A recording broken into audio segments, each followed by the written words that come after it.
Good evening. Welcome to the Brickyard. Tonight, the Bobcats will wrap up the 2016 campaign at home against the Tullahoma Wildcats.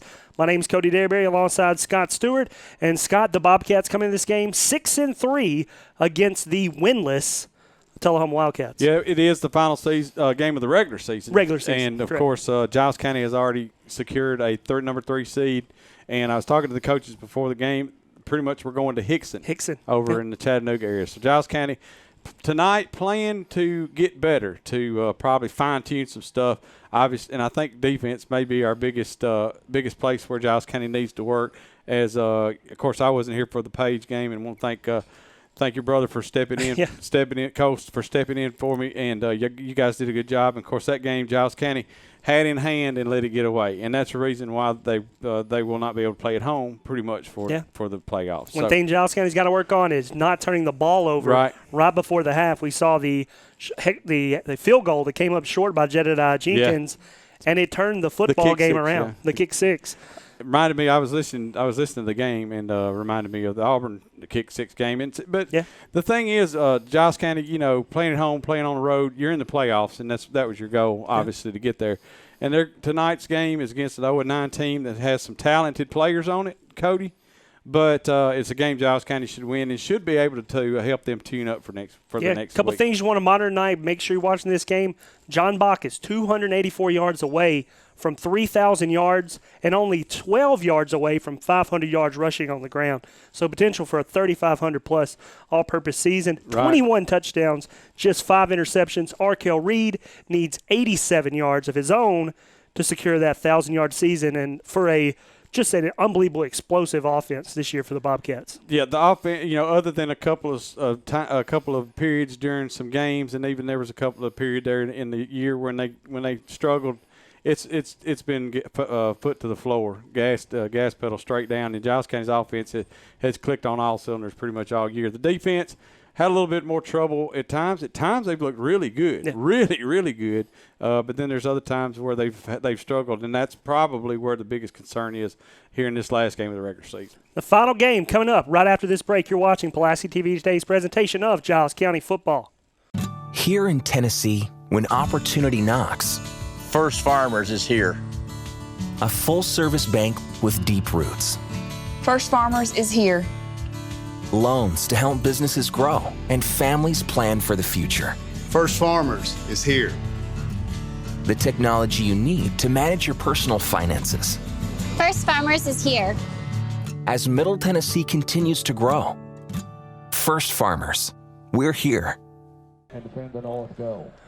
Welcome back, and this game set to get underway. The Wildcats of Tullahoma will receive the opening kickoff, so Giles County will kick off, and Tullahoma will take over first on offense in this final game of the regular season.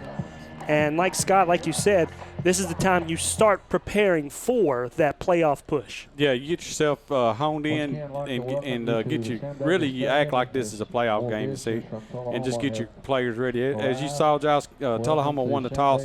Giles County's captains for tonight, since we didn't get to see them out there, Crockett Gibson, Jay Pilot, Samari Howe, and Colton Huckabee for Giles County. That was our captains tonight. As they are about to bust through the smoke here in just a second.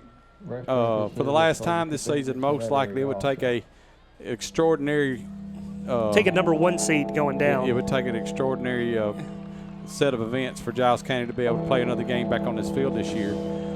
So we're going to see them bust through the smoke one last time. 2016 season, here comes your Giles County High School Bobcats. They're going to walk it out slowly. Tyler Barnett leading them out alongside Tanner Holly there. Number 6, Arkel Reed up there up front. And here come the Cats. Watch for it. Watch for it. We gonna get the flip? Well, sure, we're gonna get the flip. And here it is. Yep. There we go. There we go. Started off that way every way, at least every home game this year. I don't remember. No, they actually started. They rotated out. Okay. They kind of went to the holding the dogs back. Okay, yeah. Getting down. So will be the last time we see Peyton Hall do that I would tell at you, home. folks, if you missed the ball game this season, come down and see them. But hey, it's too late. By the time you see this, it will be all over with as far as home games go, and you will have missed a treat. This Giles County offense is worth the price of admission, and we got a real deal quarterback back there taking snaps, and he's got a good team around him. It is Giles County High School football back where we got used to it being, and so Giles County's back on track and headed back into the playoffs. And if you hearing this and you really want to see them, if I'm selling them good enough that you want to see them, then head over to Chattanooga. Yeah, go watch them play Hickson. If you hadn't been to Chattanooga lately, it's a great place to go. So go over on Friday night and then spend the weekend. We'll get in a little bit of the playoff potential scenarios. I know one of those scenarios could see a Marshall County, Giles County showdown in the playoffs. Let's not put the chicken ahead of the cart. The chicken ahead of the cart. Let's beat Hickson first. Let's beat Hickson first. Let's beat Tullahoma first. Right. And secure a 7-3 season. One place that you want Giles County wants to get better at is special teams. Had some special teams issues last couple, at least the last game at home. I can't remember for sure about Signal Mountain, but the last home game, of course, Page, you had a couple of special teams issues. So that's where they definitely want to do better. Nice low squib kick fielded at the 20 with a nice tackle there, a solo tackle for Colton Huckabee as he brings down number 25, Dakota Perrell. And that is where the Wildcat offense will take over. At the 36, quarterback Chase Dixon under center. A little bit about Chase Dixon, a starter, third baseman, and pitcher for the Pulaski American Legion Post 60 team. Oh, that's right. I forgot coached about by Fred Ammett and Cole Derryberry. As very familiar with this young man, he's a outstanding talent for Tullahoma and pretty much their only source of offense this season. This is Dixon. Going to pull it down, going to run. Going to cut it upfield, going to fight forward, going to get about 13 yards, and just on cue, Chase Dixon picks up a first down, the first carry of the football game. And it's got a lot of running room there, and you got to wonder, going to be hard for Giles County to get up for this game against a team like Tullahoma. They've yet to secure a victory. And by the way, he's coming in rushing 248 yards so far this season, so he can run. He will throw the ball also quite well, and he has, I think, 900 yards? No, not 900. I'll tell you in just a second. They're going to do the double reverse and the flea flicker throwback, and it's almost intercepted by number 23, Trent Burns.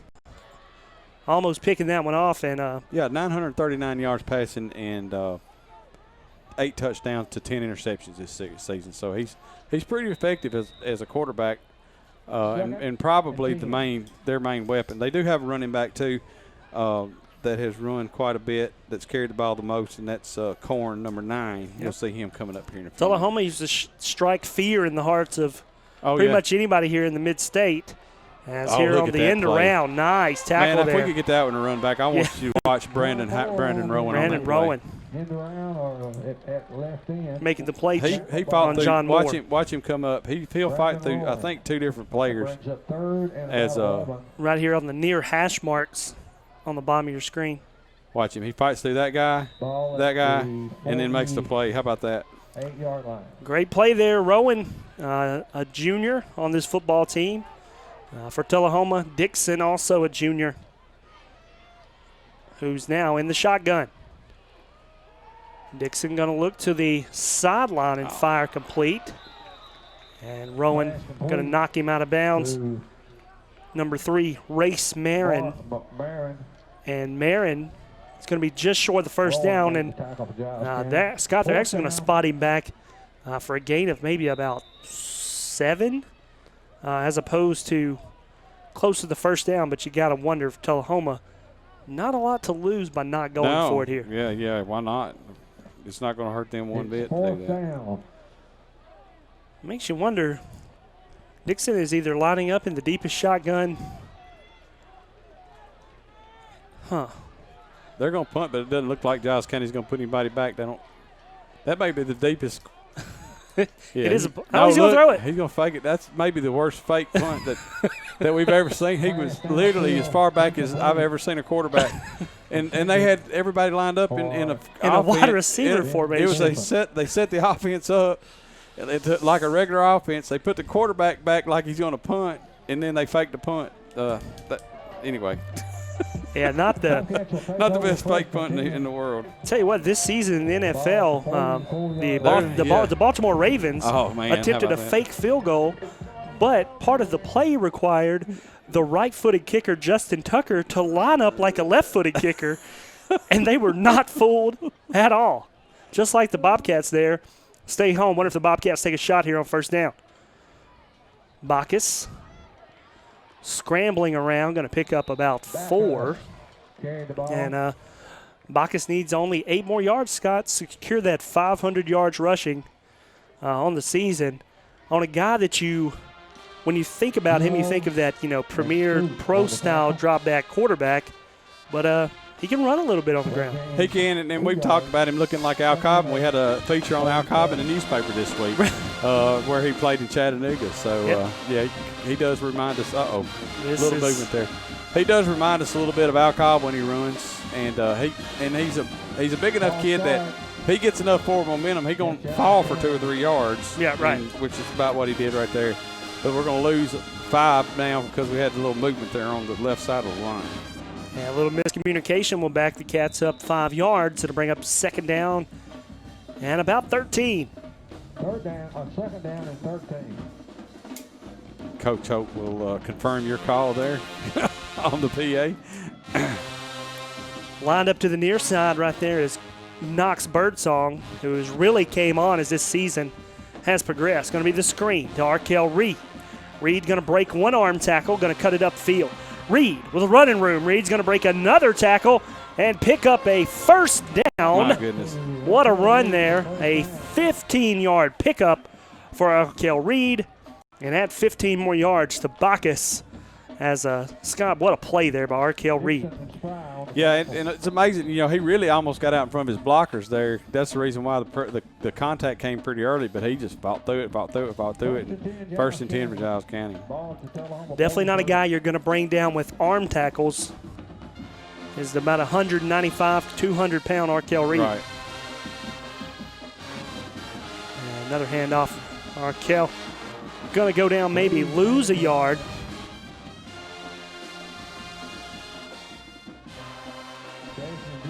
I'm not really used to the band playing during the play. I think that's a that's the Tullahoma band, too. Yeah, and the Tullahoma band. 8:37 to play here in the first quarter. Tullahoma picks up a quick first down, then we're forced to punt, and the Bobcats have been driving. And driving the ball down the field is Bacchus, and incomplete to Ziegler. And looked like KJ may have mistimed that just a little bit because he was open. Just mistimed the. Yeah, I don't think you can quite put that one on the quarterback there, as Bacchus put that right where it needed to be. Right. So Giles County now 3rd down and 10. Obviously, I'd say that Giles County, from what we can tell, has got 2 more plays to get this first down unless they go backwards from here. You're right. They're rocking over there. The band is rocking for Tullahoma right now. They say, hey, we're 0-9. 0-9. And Bacchus got him. Not 0-9. Going to pick up about 11. And a first down for the Cats on 3rd down and 10. A nice pickup there by Bacchus, and again, we see the emergence of the sophomore. Knox Birdsong is becoming a kind of a primary target here for the Cats later in this season. He has really developed. He looked good running routes and stuff, but he had a little hard time with holding on the ball. But he's really looked good here late in the season. Knox Birdsong, he's a great possession receiver. Yeah, now, I mean, it's kind of what Bacchus has been looking for. They've kind of got the deep threat worked out between Ziegler and Hall, and now they found this mid-range threat. And speaking of Hall, going to get the screen pass, going to pick up about 6. And they just make it look so easy to pick up those 6 yards. And just there's a lot about Peyton Hall that reminds me of Kenton Baker, touchdown maker. Touchdown maker. Just the way he's not as thick as Kenton was, but the way he moves in the crowd, the way he moves in space, it's just the whole. There's a good shot of the Tullahoma band. And then also the way he can break some ankles, man. He's just broke a few already this year. Arkell Reed up the middle, and Arkell Reed has got reservations for 6. Touchdown Cats, and the Cats lead at 6-0 here with 7:12 to go in the first quarter on a about 36-yard run from Arkell Reed.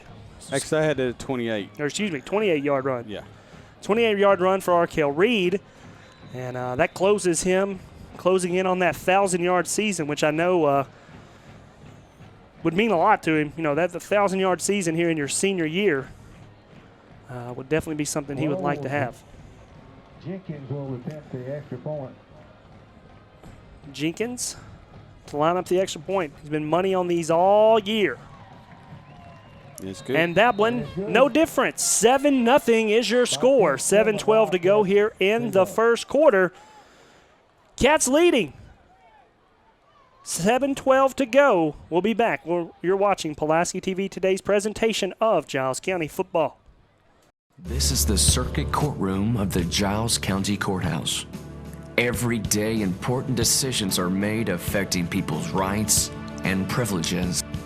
When you are in need of legal services, please allow the experienced lawyers of Andrew Hoover and Attorneys to assist you in every step. I'm Andy Hoover. For your free initial consultation, please feel free to call our firm or visit our website. We're here to help.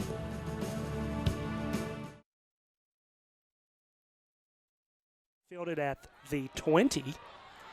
And nice little run there for Tullahoma, and a big hit by the Cats puts him on the ground. And they will take over at the 30.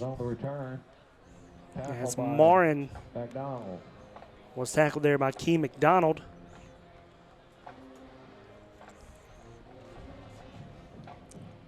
And this defense, Scott, like we said, kind of a tune-up game going into this this week's. I think one of the people I used to do radio with was Tom Davis. He said this is like playing against live artillery. And that's exactly right, yeah. On the practice range, and going to be swung out to number 25. That's Dakota Perrell. And he's going to pick up about 4. And he'll bring up second down. Tullahoma's got, you know, I was over there at their place a couple years ago, and they've always got the makings of a good team, but it's like they're always missing 1 or 2 parts that make it where they can be successful. It never lines up. Either the line, you have a good line for a year, you have a good wide receiving core, you have a good running back. Now there have been years, like you said in the past, where you didn't want to play them, but it's just like over the last couple of years, they've just been missing that one thing. And Dixon there going to barely get back to the line of scrimmage. And that's going to be on the tackle. Is going to be Colton Teagarden, among other. I think D was in on that one too. Teagarden, in my opinion, has been one of the unsung heroes of this football team, who has really stepped up in that linebacker role. A sophomore too, yeah. And it will be second down and 6. This is Dixon. Fast. He is very fast. A third baseman and a pitcher. Will likely play baseball at the next level. He is just a junior. Will come back. Will be on this football team and baseball team next year. 5:30 remain in the first quarter. Cats in front by 7 on a 28-yard touchdown run by Arkell Reed. And Tullahoma man in motion. Kept it. Dixon's going to keep it. He's going to get about 5. And Scott, right now, Dixon doing a pretty good job. Not a lot of tough sledding up front as long as Dixon is controlling the ball. Samari Howell on the tackle there. Yeah, he's got some pretty big holes to run, and they're running they're faking the jet sweep. He's either handing it to him or taking off with it. And so far, when he's taken off with it, it's been mostly good. The guy that's running that jet sweep's number 46, name's Austin Mullen, 5'5", 140 pounds, running that jet sweep.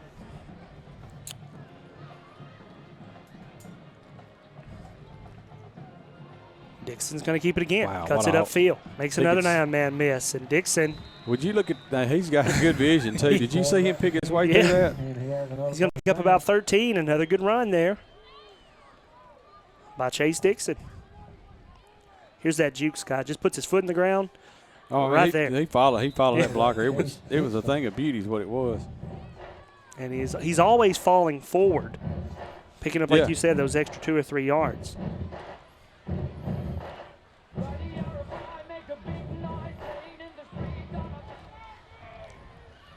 Dixon will remain in the shotgun.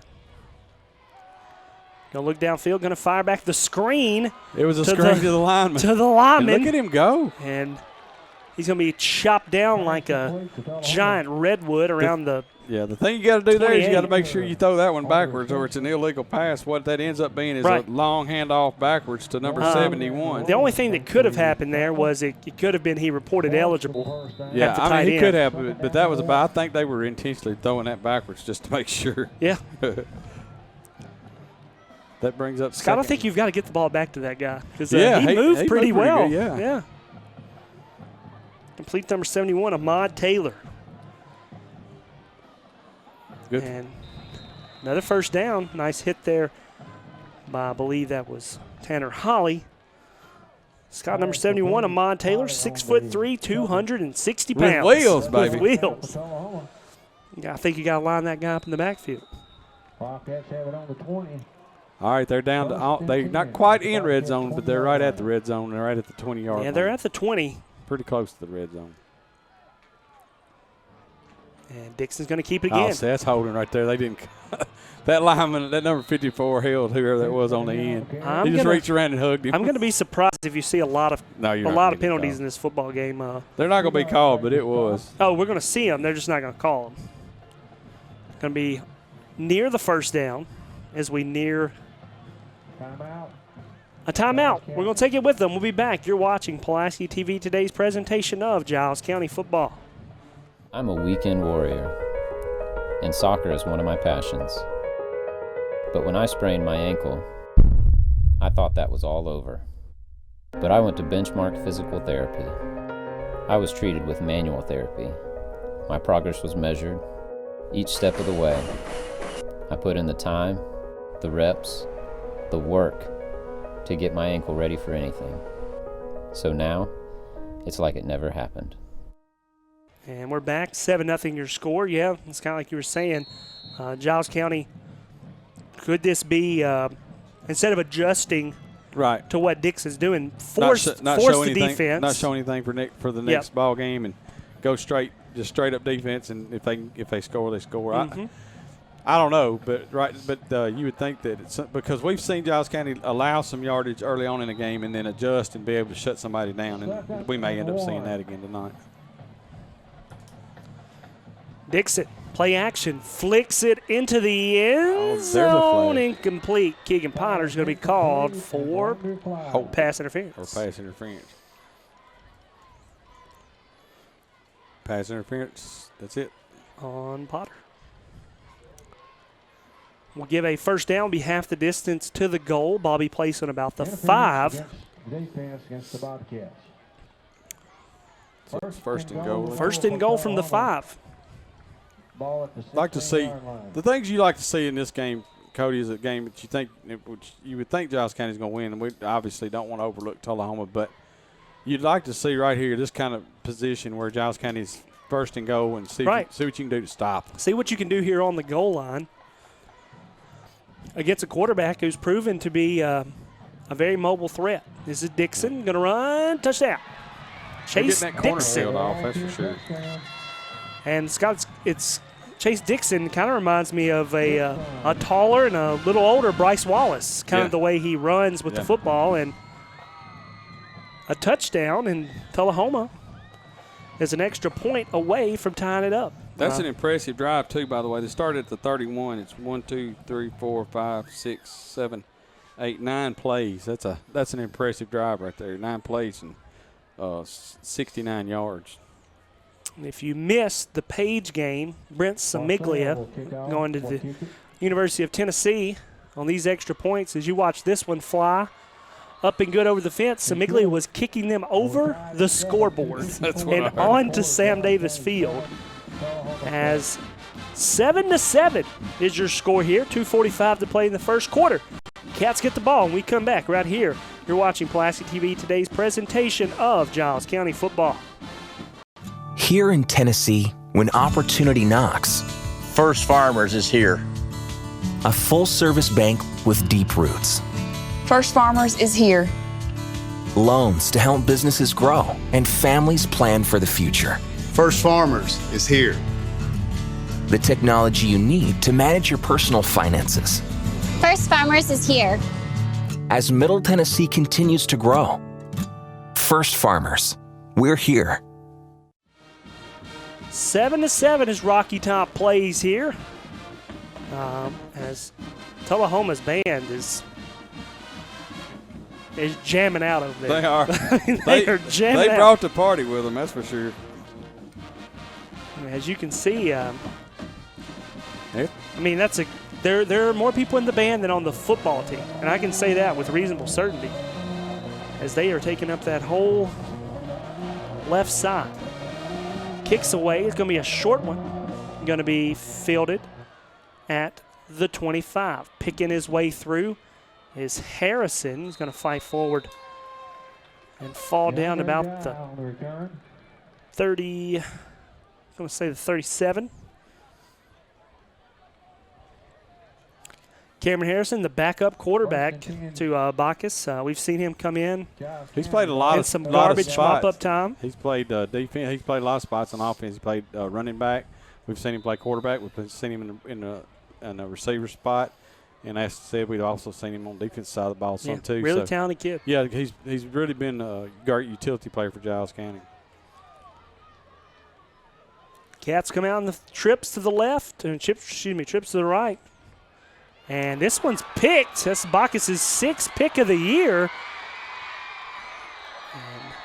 And Scott just kind of got lazy with the eyes there, stared all the way the whole time to his left.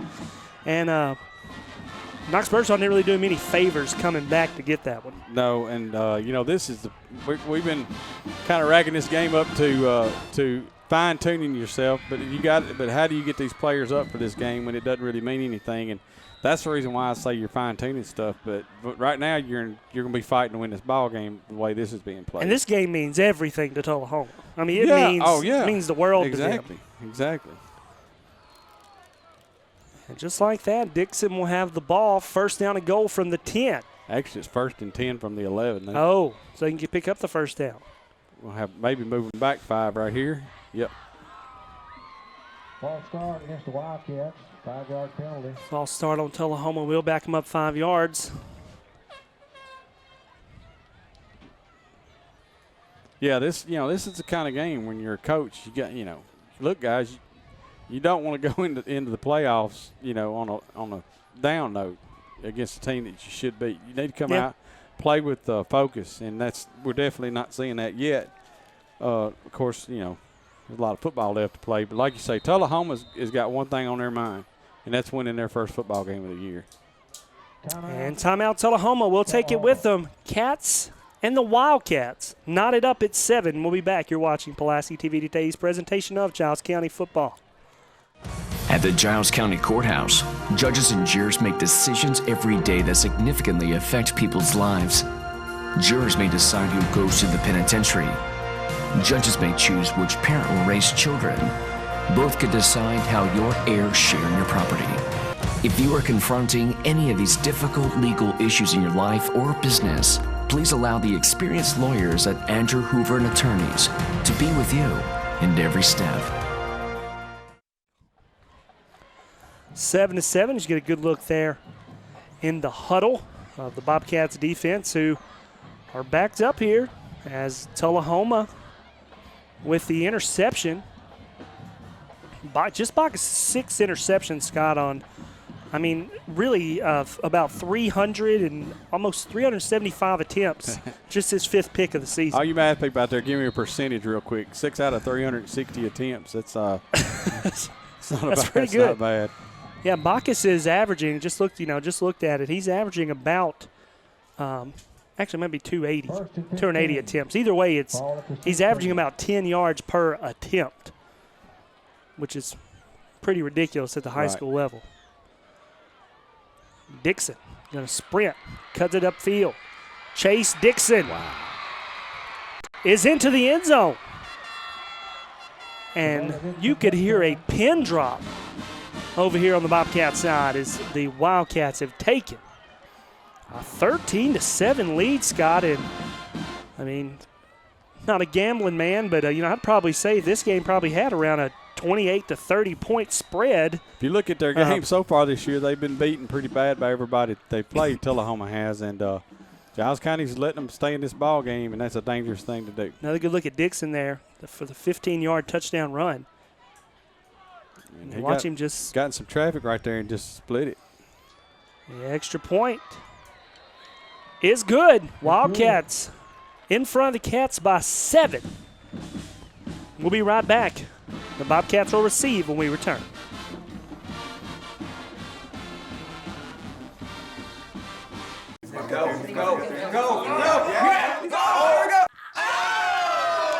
I've got my closest friends over to watch the game on cable. Did you know you can advertise your local business during this cable program? Via Media represents the advertising for your cable system. They could put a TV commercial for you right here on this system during this show. Let Via Media help you. Call Via Media today or viamediatv.com.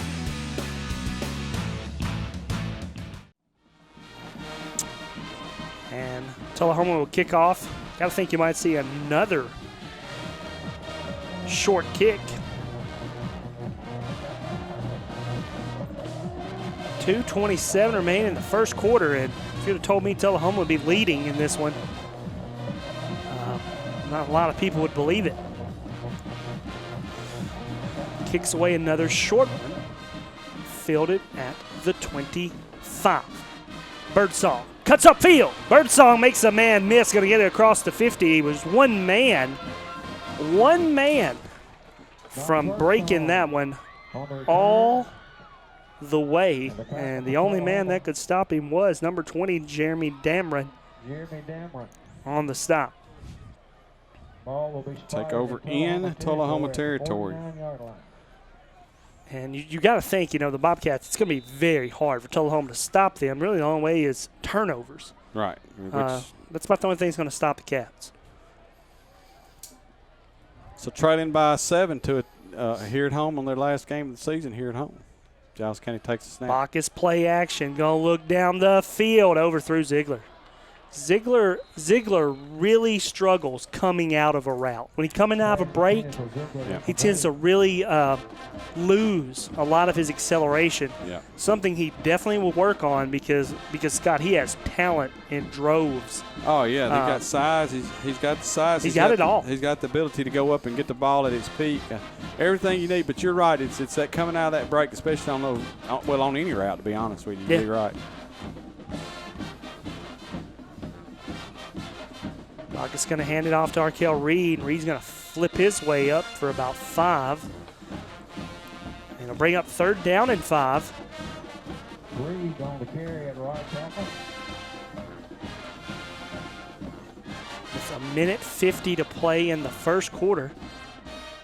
Mullins made the stop. Barnett, Birdsong, and Rowan will check in. As Arkell Reed and Max Jett check out. So Max Jett scored that first touchdown of the last week. Yeah. It's good to see that. We're going to have a timeout for Tullahoma here. Giles County timeout. Tullahoma. And Scott, we'll just stay right here. Okay. Right now for the Cats, I see a team that is in desperate need of helium or something to lift them up right now because they seem dead. And like we said, it was going to be hard to get up for this game, but they just seem so dead out there. Well, here's my thoughts, and we've watched Giles County play the majority of their games this season. And we've seen this almost every one of their games this season. A couple, maybe not, but they've had a tendency to start extremely slow, offensively and defensively. Yeah. And the problem with that is when you get in the playoffs, that'll get you beat. Yeah. Really quick. And I'm sure, the coaches are going to work with it. This is, some teams just have an identity, and some teams are slow starters. What I think the coaches would really like to see is everybody have their head in the game for a full 4 quarters. And, so far, Giles County struggled with that. 14-7 is your score. Bacchus flings it out. Nice little Don't go backwards. Move there by Peyton Hall. He's going to pick up the first down. He's going to actually pick up close to 10. Yeah. Nice play there by Peyton Hall to pick it up after the catch.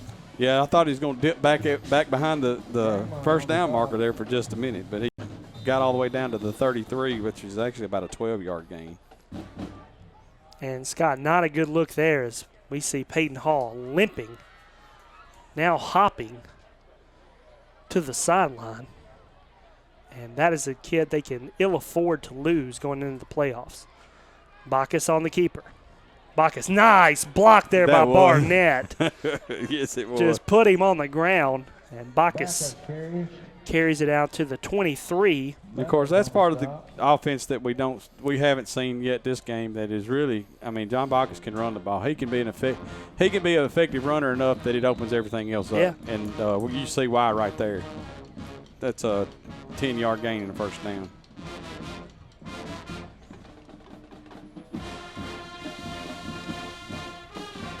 .45 seconds to go as the play clock ticks under 10 for Bacchus.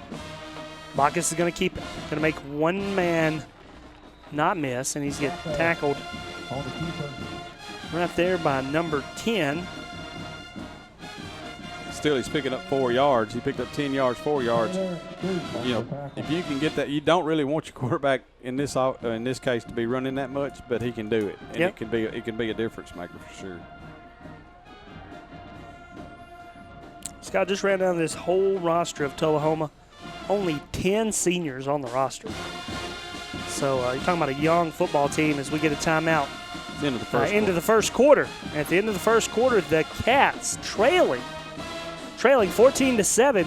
Don't go anywhere. We'll be back with second quarter action. You're watching Pulaski TV Today's presentation of Giles County football. In 2012, enough prescriptions were written for opioid pain medication for every American adult to have their own bottle of pills. 1 in 4 non-cancer related users struggles with addiction. Physical therapy is a safe and effective alternative to opioids for long-term pain management. Choose the safer way to manage pain. To learn how physical therapy can be an alternative for pain management, contact Benchmark Physical Therapy to schedule a consultation. Can affect the outcome of many facets of everyday life. Please join me in thanking our officer, Titus Gilbert, for making a difference in the lives of Giles County High School. And we see there Titus Gilbert. Giles County SRO. Being honored. Giles County High School SRO, yeah. Titus Gilbert being honored tonight down in that south end zone.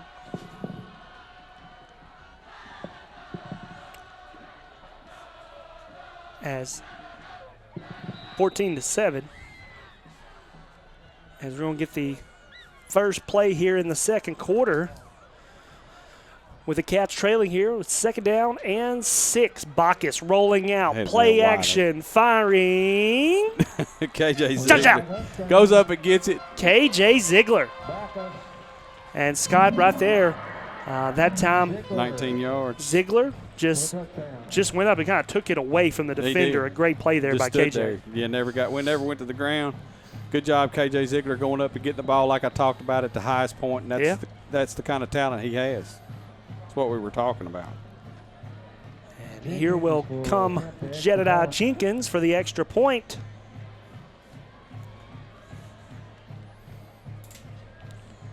Jedediah just been money on these extra points this season. And that was low.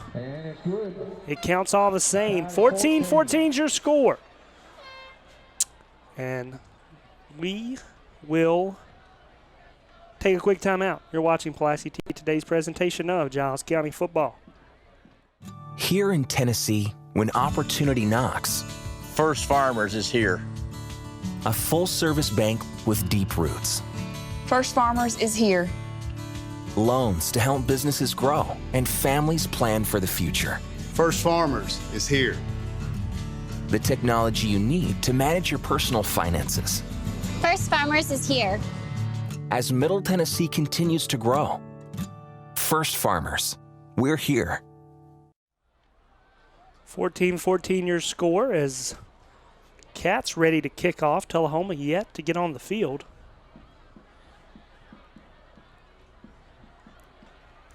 I'm not quite sure how quickly he'll ready this ball for play. They've been running it pretty quick. They have. I mean, we're only 30 minutes into this 30 actual live minutes. We're in the second quarter. Right. And they will do the quick short onside kick. Ball's and free. he gets blasted, and it is scooped up. Number 17, Colton Huckabee. One of your captains for the game, Colton Huckabee. That ball bounced around forever. It did. It was just like, hello, somebody come get me. It didn't seem like Tullahoma sensed the urgency. Watch it. One, two, three. Watch. Fielded. Blasted. It's like, hello, somebody come get it. And Huckabee falls on it. Just like that. That's what Giles County really needed to kind of take control back in this game is Coach David O'Connor, his special teams, I believe he went to the school of Les Miles. He is not afraid to fake. He is not afraid to onside kick. Just as long as they don't go eating the grass, we'll be all right. No grass. There's 11:48 to play. Bacchus will go with the single wide receiver, the top. I think we may have a delay of game. Yeah. Yep, going to back him up 5. And this is the kind of sloppy play that you really want to get tightened up before you go to Hickson. When and what you also got to remember is you got to go on the road. You know, you're fixing to take this on the road to a playoff caliber football team, a number 2 seed. Right. And Oh, the double flea flicker throws it back to Ziegler, and he can't make the handle. Play. That's a good defensive play there. If he'd have thrown it a little bit farther, it may have been, put it right in the breadbasket, but a great recovery by the defender on that play. You can see KJ, you can look at his hands. He's got some big hands. He does. I mean, just some big, strong hands.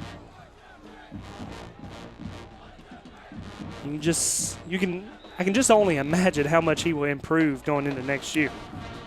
By the way, that pass went, from about the 42 to the 10? Yeah, he flicked it too. Yeah, just Bacchus can sure enough throw it. Arm strength definitely 10 of 10. Handoff. And he's going to get about 7. As Arkell Reed. Now bring up third down. Third down in about 9.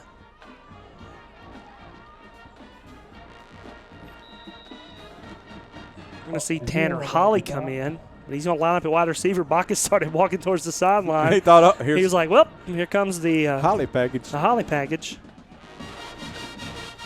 He's in the slot, too. They're playing off of him pretty deep. He'd be a good man to go to right about now. Bacchus scrambling around. Going to roll left, rolling left, looking left. Looking for that first down. Oh, yeah. There's going to be a late hit there's out of going to be a bounds. 15-yard penalty. Just want to see how quickly Bacchus gets up. He's there. He's up. And he's fine. Everybody holding their breath. Coach David O'Connor did not like that hit because it was out of bounds and it was very low. Yeah, and he's not feeling real good right this second. It's going to be he's going to have run that ball about 10 yards. Personal foul against Tullahoma. So a 15-yard penalty. It's going to carry the ball down inside the 20, down to about the 16-yard line. And no disrespect to the rest of the Bobcats, but if something was to happen to Bacchus, all bets are off about next week. Cameron Harrison and Holly would be your 2 quarterbacks at that point. And Ziegler falls down. Backus pass complete to Ziegler. He's going to pick up, actually going to lose a couple. Dixon on the stop. Chase Dixon playing both ways there with the tackle. That's actually a 0. What they got? They got nothing. No yards. 2nd down and 10.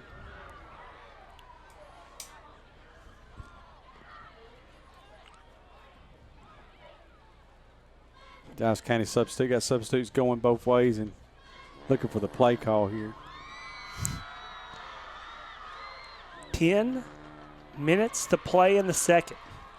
Bobcats 2nd down and 10. Handoff Reed. Reed makes a man miss. Breaks the tackle. Trying to get to the pylon. And he just kind of runs out of bounds. He was fixing to put an Eddie Lacy spin on somebody, but he slipped out of bounds. He's going to take that right down to the. Look at this run right here, Scott. Yeah, great blocking downfield. He got the seal. They got the seal. That's the reason when I thought he was gone right there. Great downfield blocking there. Looked like that was. Look, yeah, it was actually Knox Birdsong. Yeah, with that downfield blocking. They sealed that thing off way downfield, and I thought he was gone. Number 11's got some wheels, and he ran him to the sideline. I think you're going to get to see either Tanner Holly here. McDonald. Oh, it's going to be Arkell. He's going to bust in. And touchdown, Arkell Reed. And the Bobcats go back in front, 20-14, pending this extra point. And the Bobcats score off the turnover. They score off the onside kick. That just didn't seem like Tullahoma had a lot of interest in recovering. Other than the interception, the offense is just clicked, and that like to see, and like we said earlier, you'd like to see the defense just show that they can just up and stop somebody, and Daniels has proven to be difficult to stop so far.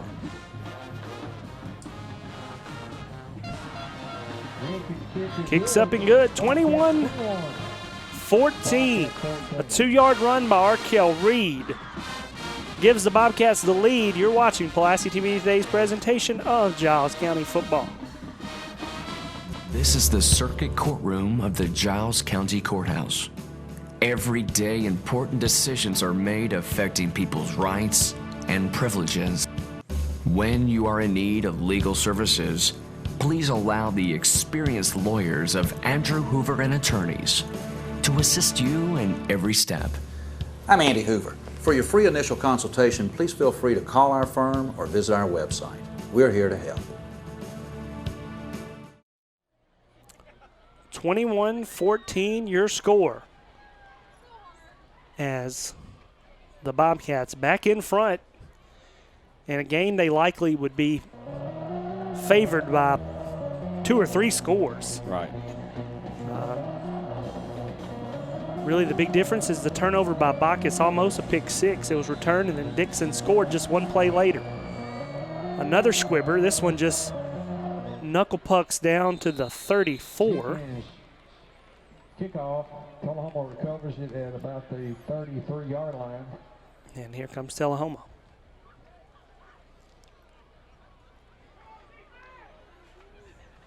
Scott Dixon has been he's been slippery. He really has been slippery tonight. I tell you what I'm impressed with is his vision of where the hole is and moving in traffic. It's been pretty impressive. Dixon will line up with 5 wide receivers. With a man in motion, we're going to get a flag. Too many of them in motion at the same time. False start. False start. Against Wildcat. And back him up 5 yards.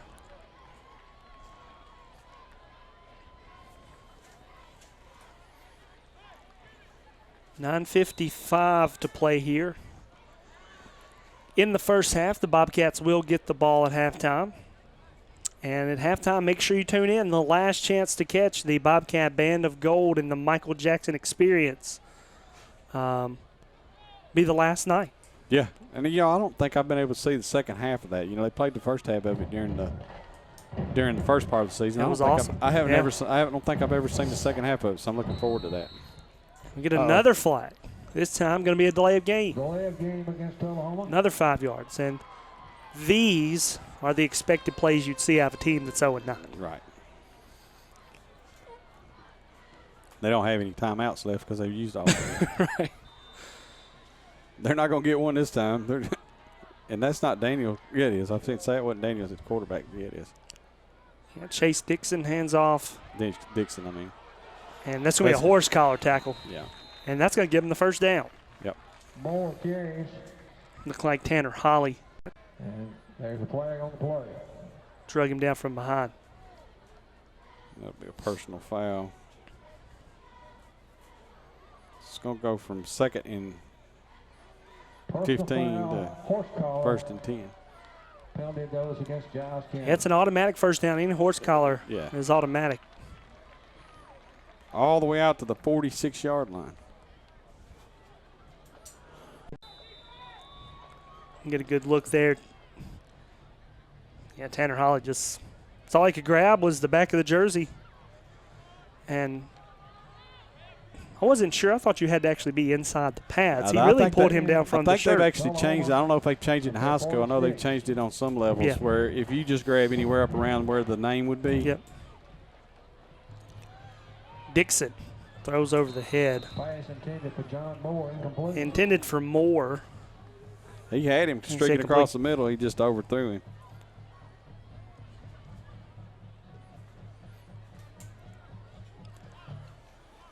Dixon's definitely a guy that can keep the Wildcats in this football game, though. We've seen enough out of him. Yeah. He can keep them hanging around if they can put together some drives.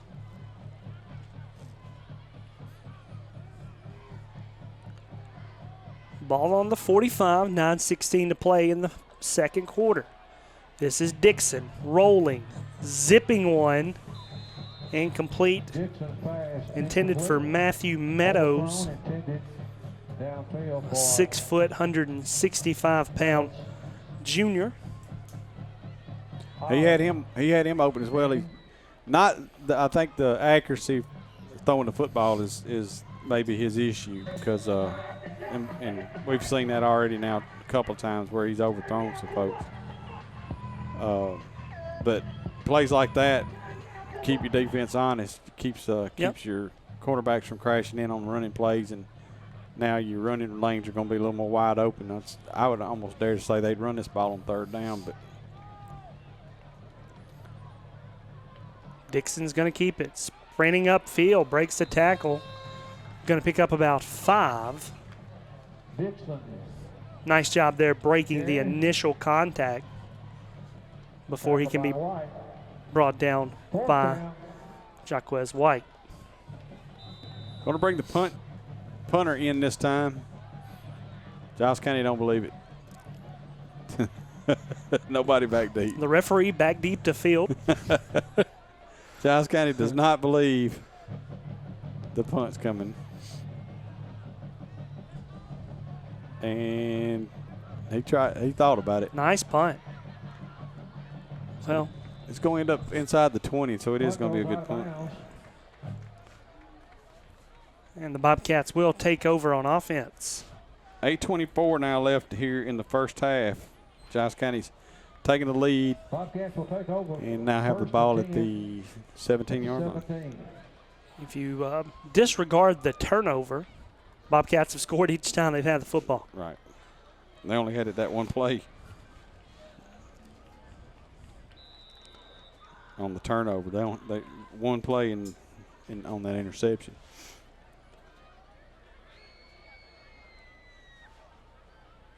Bach is going to hand it off. This is Arturis Davis. Davis trying to make something happen. Not happening just yet. Going to bring up 2nd down. He's going to pick up about 2. I was looking at Arturis on the side on warm-ups. He looks bigger to me. I thought the same. Did you? Okay. I thought he looked about 2 inches taller. He looks big. He just looks bigger. He looks physical.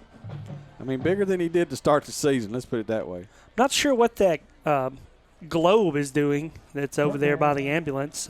What is that? I'd assume it's something for the Tullahoma band since it's the Earth. Sounds like that's why they came over here, was to bring the band. I think I say Hurricane Matthew.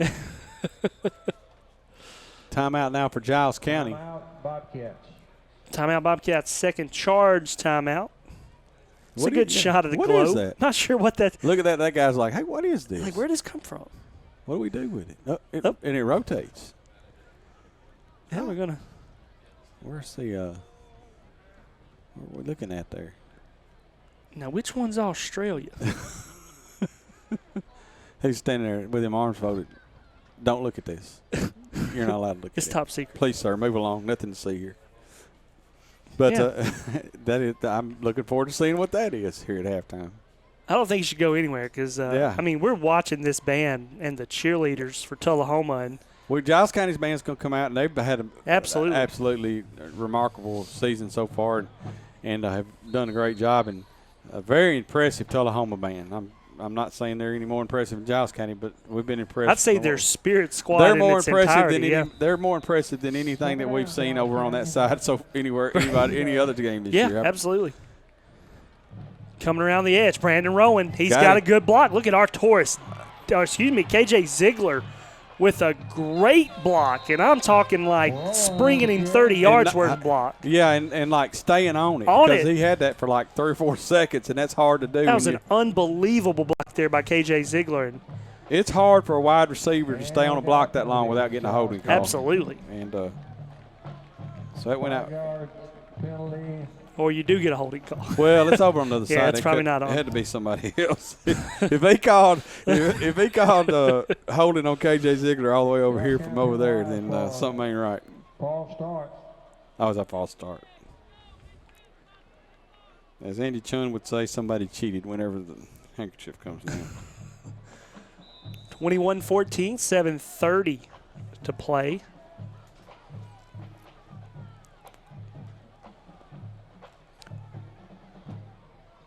As the weather begins to chill just a little more here. But, hey, I'm telling you, when's the last time you remember the last week of October, it being 80 degrees? It just it's been unseasonably warm for sure, but it does feel great out there right now. Yeah. Bacchus looking, firing. Great missile catch. Caught by Birdsong. Nice catch there by Knox Birdsong. And Bacchus will convert and pick up about 14. He caught that in traffic. Player made a play on it, and great. Watch the focus here. Great concentration to keep with that ball. That's good play by Birdsong. Birdsong, just a sophomore. We're going to see a lot of those in his career. Rowan in motion, trying to get to the edge. Nice stiff arm. Another good block. Rowan bounces back, going to be tackled. There's big old number 71. He's quick, too. Ahmad Taylor. He's impressive. I am very impressed with number 71. I feel like if his number was like number 11 or number 14, you probably think he's even quicker. But playing middle linebacker, number 71, he is by far the largest person on the football field right now on either side.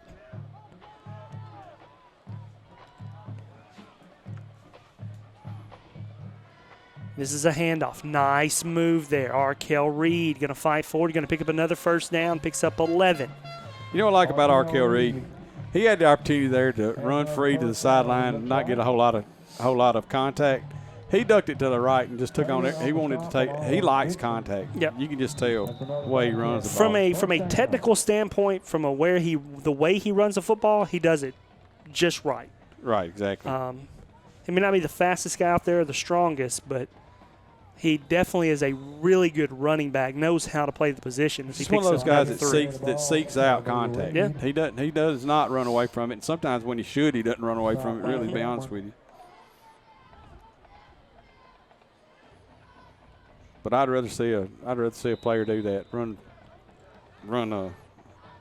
towards it than away from it. Ball on the 40, 6:08 to play here before halftime. Cats leading at 21-14. Bacchus is going to put it in there and then take it right out and pick up another first down. Nice run there by John Bacchus. We need to say something about Giles County's offensive line at this point because we haven't yet, and they've done an excellent job so far tonight. Bacchus has had plenty of time to throw the ball. They've sealed those corners off both ends pretty much every play. There's only been one lost play or one or 2 0 yards plays so far tonight. That's all. That's your offensive line right there. Completely agree. 3 wide receivers. Bacchus going to fire again. Complete. This time to Tanner Holly. Holly breaks a tackle, gets to the 20, breaks another tackle inside the 15, and pick up a 15 for Tanner Holly, lining up at that wide receiver slot position. And you guys can watch what I'm talking about here. You'll just see John Bacchus has had plenty of time to throw all night. He had plenty of time for that route to develop. That's the kind of stuff I'm talking about, and it's all because of that offensive line.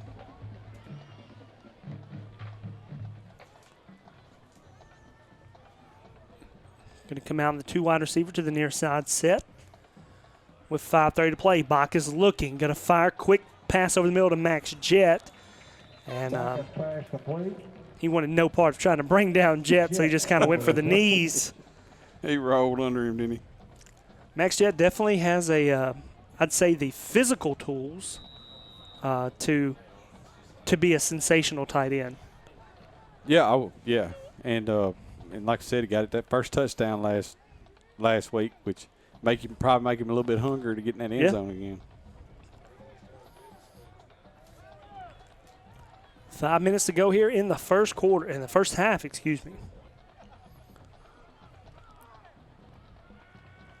Handoff, Arkell Reed. And the Wildcats open up like the Red Sea, and Arkell Reed goes in for the touchdown. 27-14. And Arkell Reed headed for a monster night here. 10-play drive, Cody. Went 83 yards for Giles County. Going to have eaten up right at 4 minutes off the clock, and Giles County's going to go up by 2 scores. Extra point pending. 4:47 remain here before halftime. Snap's good. Kick is away. It's good. Cats 28. Tullahoma 14. You're watching Pulaski TV, today's presentation of Giles County football.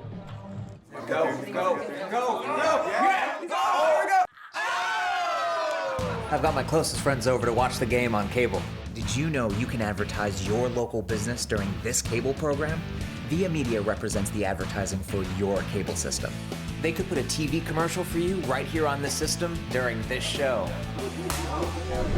Let Via Media help you. Call Via Media today or viamediatv.com.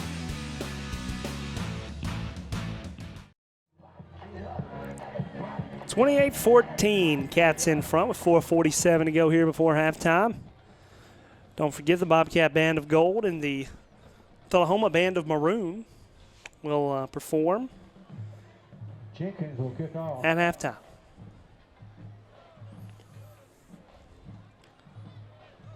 Right now, the Cats, Scott, just kind of on cruise control. As we said, every offensive possession but one have ended in the end zone for Giles County. Oh, did he get it before he went out of bounds? But, no, he did not. Or that flag would not have come out. Yeah. So they're going to say that kick went out of bounds. Tanner Holly just about he recovered did. He almost scooped that up, and that would have been one of the more amazing kickoff plays I would have ever seen. If he had caught that ball in bounds, that flag would not have come down. Now they're going to call the illegal procedure on the kick. That's going to give Tullahoma the ball at the 35. So the kickoff goes out of bounds. Tanner Holly just made a play on it that was almost awesome. Yeah, it would have been nice if he could have pulled that one off. As Dixon will come back out in the shotgun. Chase Dixon. Oh, great play. Was that Key? Brought down from behind. I think that's Key from the right defensive end, and he crashed. Yeah. No, it was Brandon Rowan. It was Brandon Rowan. Crashed Let's in. watch this. Yeah, watch it. Here he comes on the blitz. And he times it perfect. Just ran around the. Yeah. They've done that a couple of times, by the way, and Dixon has gotten away from it. But that time he ran him down. 148BXT. Please move your vehicle. They're gonna give him a yard on that? Okay. Looked like he was tackled behind his lineman. I don't see how that happened. Here he comes again. Ooh, nice block move there. Dixon evades and throws it. Trip Burns. Oh, what goodness. a catch. You got to be kidding me. By number he dropped 5 more. They're going to say. Dropped it. Well, after all that bouncing around, the pass is incomplete. You got to be kidding me. Look at Trent. Trent's like, woof. It's like, that was almost Hope we got that. Sports Center highlight play. Watch this. Trent should have had it. Couldn't want to come off his hands. Oh, it did fall out. Oh, so close. Almost an amazing catch there by Moore. That's a long incomplete pass is what that is. 3:51 to play here before halftime. It's a fancy incomplete pass. Yeah. Got to think Tullahoma. If they don't score here, it's going to be really hard to get back in the football game because they've had a pretty good opening start. Well, they've not been able to stop Giles County at all. Giles County stopped themselves with the turnover. And right now, Giles County's defense is starting to stiffen up a little bit. Nice play there. Moore going to pick up the first down. Trent Burns with a good stop, or else Moore could have been running for a little bit. Really good, though, third down completion there by Dixon. That will be a first down. That'll be a first down, Wildcats.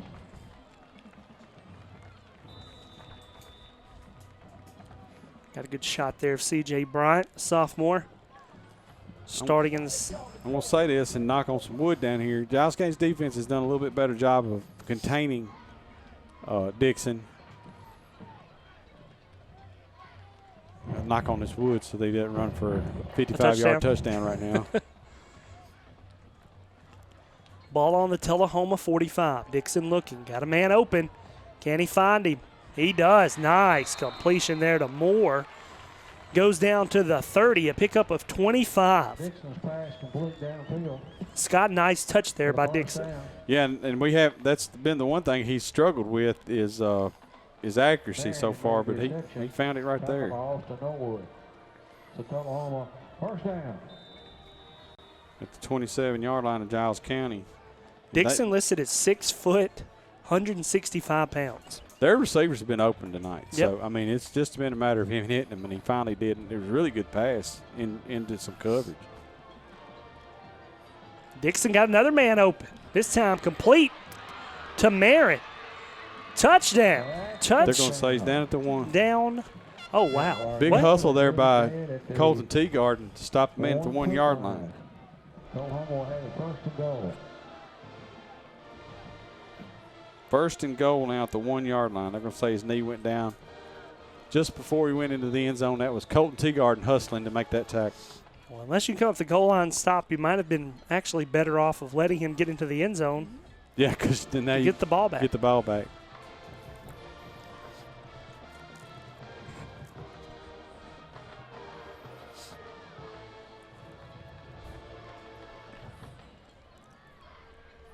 Four wide receivers set. Dixon with one running back in the backfield. And that's August. Now they're going to have Mullins. That's going to move him back 5. That hurts. That hurts you right there if you're Tullahoma. Yeah, definitely not what you want to do is go from the 1 to the 6. I like to watch the coverage. I've been paying more attention to the ball tonight. I like to watch the coverage and see what's happening on those. I know Giles County's pretty much manning up, but find out why these receivers are getting so wide open. What had happened on the last play, the pass play, was when he'd been released by the corner. And we're going to get the corner blitz here. Rowan, nice play. Dixon's going to pick up about 3. What had happened is they released from man, and in the time period of transitioning from the safety, taking up coverage, he just didn't get there in time, and Dixon made the right read. So basically a lot of man underneath with zone over the top.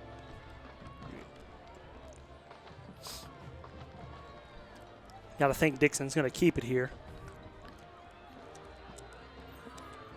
Touchdown. Chase Dixon, 28-20. And that's a Tullahoma touchdown. Tullahoma saving the firepower for the last game of the year. Hickson to carry it for the touchdown. A lot of heart out of Chase Dixon out there, Scott. 0-9. Yeah, the whole team. Yeah. Definitely, I would be surprised to find out if they were 0-9. If I was here at this game tonight, I would not think I'm watching 0-9 football I'm agreeing team. with you. Kicks away. And the extra point is good. It's good. 28-21. Cats will get the ball when we come back. You're watching Pulaski TV Today's presentation of Giles County football. Here in Tennessee, when opportunity knocks, First Farmers is here. A full-service bank with deep roots. First Farmers is here. Loans to help businesses grow and families plan for the future. First Farmers is here. The technology you need to manage your personal finances. First Farmers is here. As Middle Tennessee continues to grow, First Farmers, we're here. Before I came here. 28. I'm sorry. 21. Well, Your I'll explain. Yeah. Since we got a second, the Giles County High School girls basketball team had a baked potato dinner tonight, raising funds, and so my wife and I went over there. That's what I was saying. Hey, don't forget also November the 5th, the Giles County softball team raising funds. We'll have a fundraiser, a cornhole tournament. Oh, really? 11 o'clock on November the 5th, so find you a partner. That sounds like fun right there. Yeah. You want to do it? I'm down. I don't have a partner yet. We could do the Nelson Studios team. The Nelson Studios team. Reckon we could get Ricky and Ricky Lee to sponsor us or not? I think we could as we watch Knox Birdsong just growing up before our eyes. That's right. Blossoming into a beautiful iris. Was that about 20 yards? Going to pick up about 25. As 28-21, Birdsong, one of the more improved players from game 1 to game 10. Lot of he'll be living up to a lot of expectations. Yeah. Coming in next year, and we're not through with this year yet, but just looking forward. No disrespect to the kid. First game, that was a very scared sophomore out there. Yeah. And you're talking about a seasoned football player. Now. No, he's not scared now. Talking about a seasoned future star of this Bobcat football team. A minute 30 to play here. Uh-oh. Going to get a flag. Complete to Birdsong. Going to break a tackle and go down. We're going to get a flag on the play. It's going to be some kind of penalty against Giles County on a motion or something. It's going to be a false start. That'll be a penalty against Giles County. False start. Tough luck there for the Cats. Not sure why they're letting I guess it must be a legal procedure because it's more of a little legal false procedure. start should be a dead ball. Right. Somebody was moving at the snap, I believe, is what, and just from the guy that threw it, that's what you would expect. It's 5 yards either way you call it. Still first down. 28-21 your score. Like we said, Bobcats pretty much scoring at will in this football game. Bacchus looking. Going to look for Ziegler again down the field. KJ really struggles getting his head up. He really does. Intended for Ziegler. Incomplete. He's got the wheels. He's got the moves. If he could just. He's holding his. Sky's kind of holding his side. Yeah. I think he's going to come to the sideline. Well. And of course that ball was thrown a little long, but.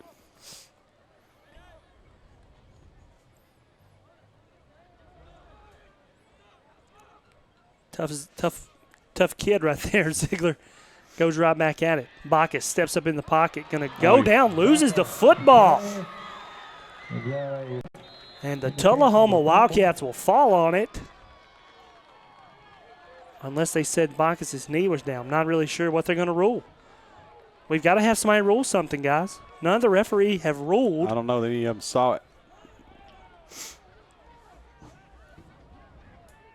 If they didn't see it, it didn't happen. I mean, I'm not sure what's going to happen. If he didn't see it, it didn't happen, but they're going to do it anyway. I knew that Give was it to coming. Tullahoma. I knew that was coming. It was no way they were going to. Not a clue. Did not have a clue what happened right there. Nope. Didn't see it, didn't happen. Tullahoma ball.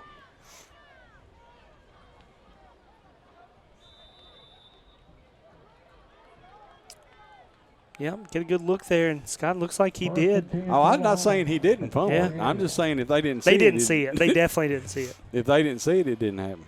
Second turnover of the night for Bacchus. You're talking about a guy that does not turn it over. All right, now you can't let players get loose on you. Dixon steps up. Nice job by Brandon Rowan. Did you Great see? play. Did you see the way he made him go back inside and then chased him down? That was a great play. Yeah, he went wide. He just kind of got in that good base. Loss of 1, 2nd and 11. 35 seconds, and Tullahoma may just be content to go to halftime, only down 7. They got to feel pretty good about that.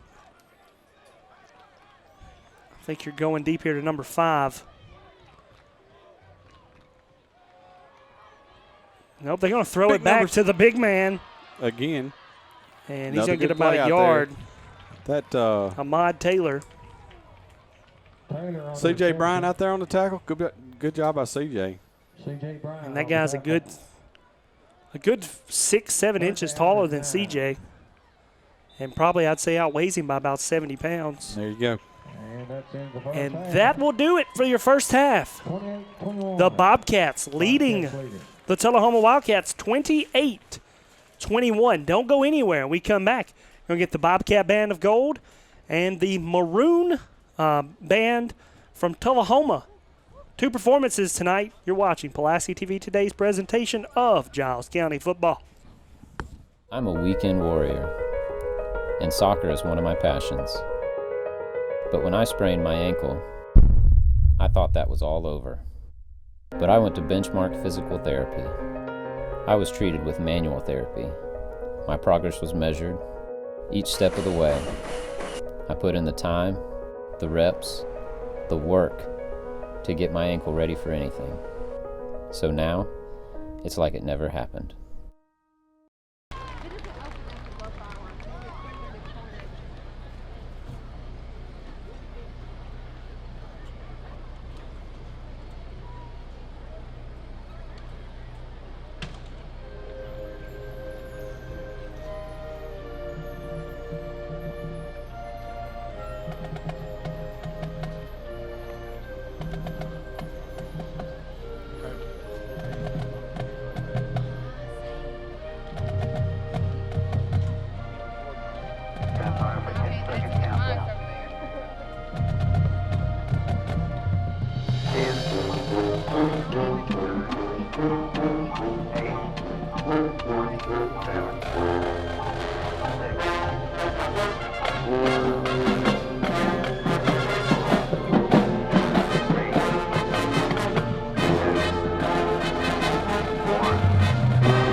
Here in Tennessee, when opportunity knocks, First Farmers is here. A full-service bank with deep roots. First Farmers is here. Loans to help businesses grow and families plan for the future. First Farmers is here. The technology you need to manage your personal finances. First Farmers is here. As Middle Tennessee continues to grow, First Farmers, we're here. Ladies and gentlemen, Giles County High School Band of Gold.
halftime show, and best of luck in your competition. In 2012, enough prescriptions were written for opioid pain medication for every American adult to have their own bottle of pills. 1 in 4 non-cancer related users struggles with addiction. Physical therapy is a safe and effective alternative to opioids for long-term pain management. Choose the safer way to manage pain. To learn how physical therapy can be an alternative for pain management, contact Benchmark Physical Therapy to schedule a consultation. Just saw the Bobcat Band of Gold and the Band of Maroon and talk about a battle of the bands here Let me tonight. just say this. If you paid money and you don't care anything about football, that You was got your money's that worth. was worth the price. Absolutely. That, man, 2 great bands. The Tullahoma band, let's just say wow. Yeah. I mean, big. Let's start about that. They're big. Bigger than the football team. Definitely more. Yeah, and then Giles County band came out, and like I said, I hadn't seen the second half of that. It's and awesome. It is. It's great. So yeah, big credit to both the Tullahoma band and the Giles County band. Really have enjoyed watching the Giles County band this season. Look forward to seeing them for many years. But, Scott, we had a first half of football. Giles County leading this one 28-21. Definitely not the position the Cats thought they'd be in this football game. You should be up at least 2 touchdowns, At least, and probably 3 if you really want to look at it. Giles County turned the ball over twice. The last time was there at the end of the second quarter, and then of course, one of those was mitigated by the onside kick. Giles County has scored every time they touched the ball, Or turned it over twice. except for when they turned it over the 2 times. Yeah. So you can't be too upset with the offense. It hasn't looked like they're on hitting on all cylinders, but they're doing well. Giles County has 218 yards total offense. This is my numbers. I took my shoes and socks off a while ago. I had to do a little math, and you know how I am with math. 134 of that is rushing yards. Arkell Reed with 81 yards, 3 touchdowns. John Bacchus with 37 yards. Bacchus also has 84 yards passing, a touchdown, interception. Your big receiver for Giles County, well, 2 of them actually. You're going to have Birdsong at 21 yards and Ziegler with 19. Ziegler has a touchdown catch. So, it's kind of a sloppy game, just to be honest with you, so far in the first half. You got to hope.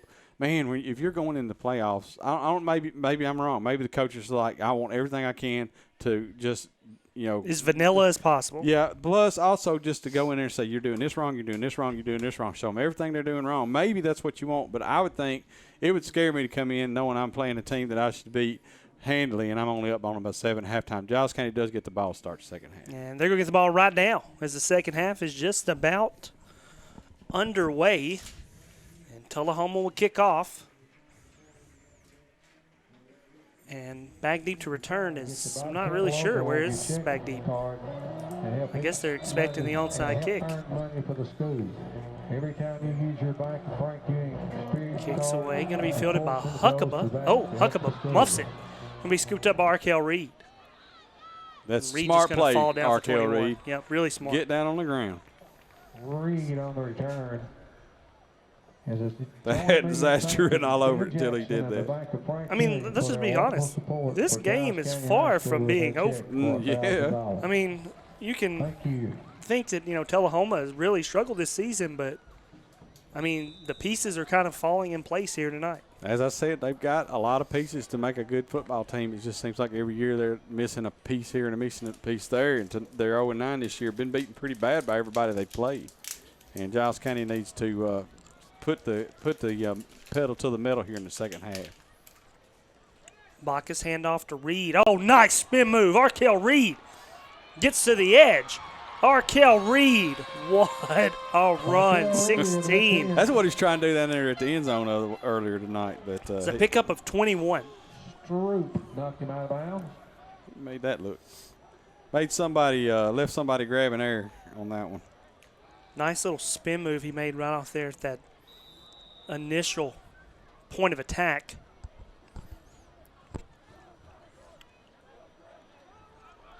This Bacchus in the shotgun. Going to be another handoff to Arkell. Arkell cuts it upfield. Puts his foot on the ground. Going to pick up about 6.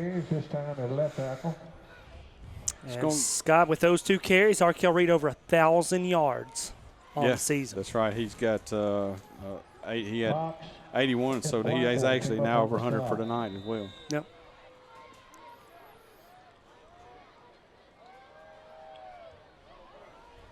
Big credit there to Arkell. Kind of struggled last year. He was running behind a pretty good back himself last year, Jordan Tucker. Another carry by Reed, going to pick up about 4. And Scott, we maybe see a heavy dose of the Arkell Reed experience here in the second half.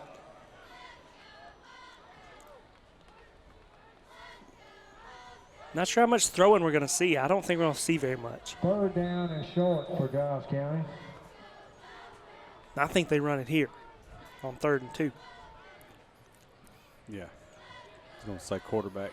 Yep, Bacchus got to pick up the first down. Going to pick up about 5. Bacchus carries it off for the first down. Gets it across the 40. And Scott, KJ Ziegler's still twisting around. Something is uncomfortable. Something's got him uncomfortable. He's uncomfortable. There's something in his side. Yeah. I don't know if a pad has pinched him or something when he landed. I'm not sure. 1st and 10 for Giles County at the 40. I think we are going to throw the ball. I just think I think Giles County matter of fact, we will throw it right here. Looking Barnett wide open. Complete at the 20. Nice play down to the 10-yard line. A pickup 29. Good play there. And Scott, we kind of take for granted the ability for Bacchus to just put it right where it needs to be. What a throw. Yeah, and just, was that a 3-step and just let her rip? Yeah. Big-time tackle there. Really thrown to the ground forcefully. Bacchus back in the shotgun. Handoff Arkell Reed. Reed steps through. He's going to pick up. Pick up about 6. He gets it moves so good, and he just moves so good in there amongst the big guys.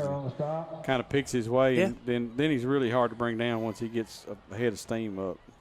It's a 5-yard gain. Definitely not the fastest guy out there. Definitely not the strongest guy out there, but I'm taking Arkell Reed in pretty much any kind of matchup. Yeah, we were talking fantasy football a while ago. I need him as my running back, to be honest with you. I'm having issues with running backs this year. Every running back I touch goes away. It's the injury bug. Giles County, speaking of the injury bug, Scott's one of the first years I can really remember Giles County. I probably just jinxed them. But they've really been fortunate this year with the injuries. Not really had – yeah, let's get some knocking on some wood. Not really had anybody go down this season. Bacchus fakes the pass, going to look. He fumbled it, and it's fallen on by Tullahoma, the 3rd turnover of the night. He should have thrown that thing away a lot earlier. He held on it to it just a little too long, Cody, and the ball got knocked out of his hand, and that will be a fumble. Oh, my goodness. They're saying Giles County recovered it. Wow. How in the world? Who fell on it? I'm not sure who got it. It looked like big number 54. He's literally laying on top. He didn't even secure it. He didn't. So that's going to be 45. Trillion Marks probably that we got in there. So you're going to bring up, it's a negative 5 yards on that. So it's going to bring up third down and 15 now at the 16-yard line. Big credit there for Trillion Marks. Yeah, we saw several people give up. He burrowed down in there and got that ball. Giles County. Timeout.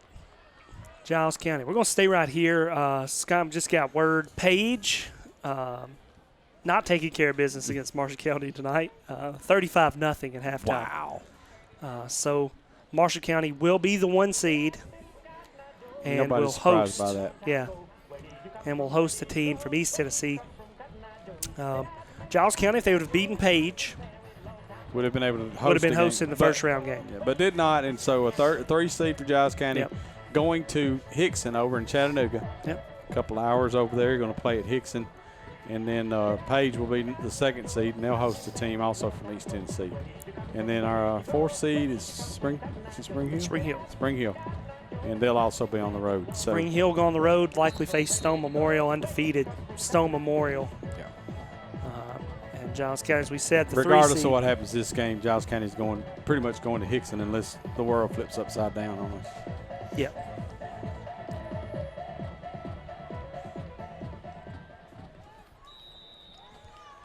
Third and 15. 8:23 to remaining in the third. Bacchus is going to sprint right, looking, firing. Nice catch. Complete. Nice throw. To KJ Ziegler for his second touchdown of the night. He's still holding that side, Scott. I think he is. Yeah, something's not right with KJ Ziegler. Somebody went to go jump up against him and bump him. He's like, please don't do that. Please don't do that. Yeah, he's hurting. You don't seem to understand. We may not see him the rest of the night. And I asked about Peyton while I was, we saw him limp off way up early in the game, and I asked the coaches about him. They didn't know what his status was. So I'd say going to see the Knox Birdsong experience I'd say in the second half. Peyton and I would go ahead and say probably KJ may be done for the night, as tender as that side is. Extra point. Good. 35-21 after Trillium Marks keeps the drive alive, diving on that fumble. Going to be an important moment in this football game. You're watching Pulaski TV Today's presentation of Giles County football. We'll be right back. At the Giles County Courthouse, judges and jurors make decisions every day that significantly affect people's lives. Jurors may decide who goes to the penitentiary. Judges may choose which parent will raise children. Both could decide how your heirs share in your property. If you are confronting any of these difficult legal issues in your life or business, please allow the experienced lawyers at Andrew Hoover and Attorneys to be with you in every step. Welcome back. Just saw that commercial there of Andy Hoover. I want to thank him and our other sponsors, Benchmark Physical Therapy, First Farmers and Merchants Bank, and Pulaski Electric. If you attend and shop and patronize those places, please say you saw the broadcast and mention you saw this broadcast by Nelson Studios and you want to see it again next year. And something we don't want to see again is Jedi Jenkins kicking the ball out of bounds. The ball will go to the 40. First and 10 for. Tell you what, Jenkins has been Mr. Reliable, though, when it comes to the extra point.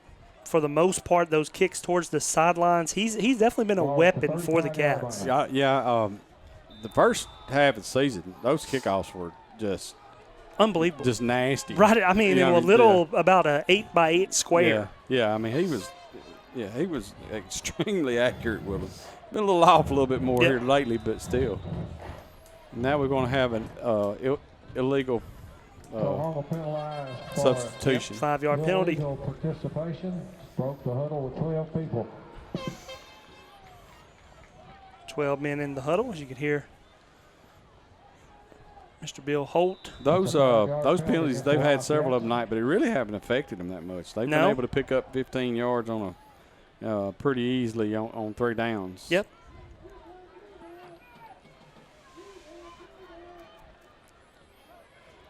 Dixon in the shotgun.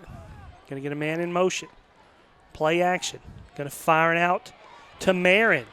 Marin's going to break a tackle. Thought CJ was going to bring him down out there, but Colton Teagarden there to wrap him up, but not before they get across midfield and get that first down. Good play there by Marin to pick up that first down.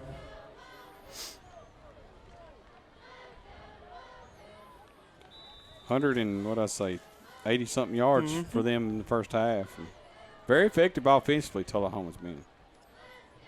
Sound like Yoda, didn't it? I thought the same. Very offensive, Tullahoma.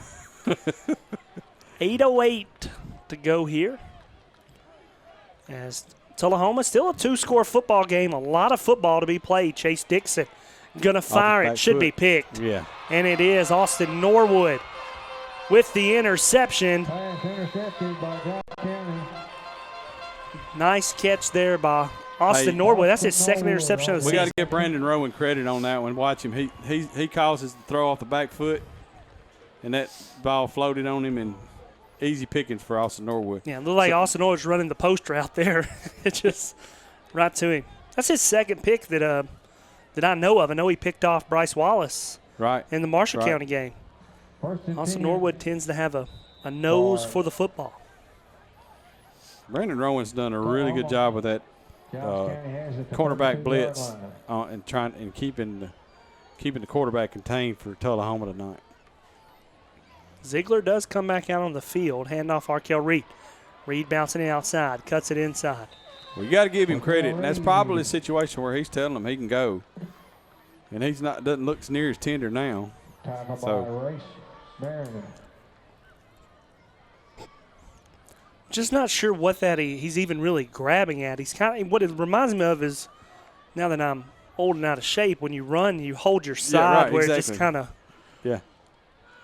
Here goes Arkel Reed. Man, what a runner, Scott. He's so good. Going to pick up about 9.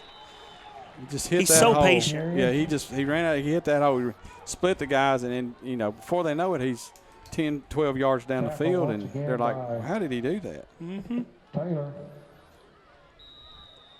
7:25 to go here in the third. Giles County comfortably, well, I wouldn't say comfortably, but got the 14-point lead in the ball. They've not been stopped any time this game unless they stopped themselves. Yep. So. Bacchus looking quick throw to Max Jett. Nice catch there by Jett. Good hands, too. He buried that into Max Jett's gut. Picks him up about 16. On the reception. It's his second catch of the night. It's going to be almost about 20 yards receiving for him so far. And that was that was about a 5 or 6 yard route, and he threw that ball about 35 miles an hour. I mean, and Jett hung on to it. He buried that in his right in his numbers. And off Trillion Marks. Trillion Marks up the middle. Trillion Marks Hang on to goes down. Goes down at the 5. And he picks up from the 26 to the 5 a 21-yard run there by Trillion Marks. Look at him running, Scott, holding it high and tight. Oh, yeah, he looks like I love to see the fullback run. That's my favorite thing in the world. I miss fullbacks in the NFL and college. And another handoff. Trillion Marks on the carry. Trillion. I know he's got at least a touchdown, maybe 2 this season. Just wondering, is there anybody they're going to try to sneak in there to get a touchdown? Maybe a Key McDonald. Keep giving it to him. Oh, is he out? He came out. He's out. I'd say give it to him and let him have 4 shots at it. Bacchus going to pull it out. Going to throw it, lob it to the end zone. Touchdown, Knox Birdsong. Is that not his first touchdown of the year? I know he's first I've seen. Yeah. 7-24 for 7 and a touchdown. Yeah, he's really just became that, possession receiver that you see in the NFL now that, he's like Cole Beasley of the Dallas Cowboys. I've got him on my fantasy team, by the way. That's Knox Birdsong. 42-21, Cats back in front by 3 scores. Oh, and that one just... Well, I thought he looked like he might have missed that one. Scooped up in the air. And it's good. The Bobcats leading with 6:06 remaining in the third. 42-21. You're watching Pulaski TV Today's presentation of Giles County football. In 2012, enough prescriptions were written for opioid pain medication for every American adult to have their own bottle of pills. 1 in 4 non-cancer related users struggles with addiction. Physical therapy is a safe and effective alternative to opioids for long-term pain management. Choose the safer way to manage pain. To learn how physical therapy can be an alternative for pain management, contact Benchmark Physical Therapy to schedule a consultation.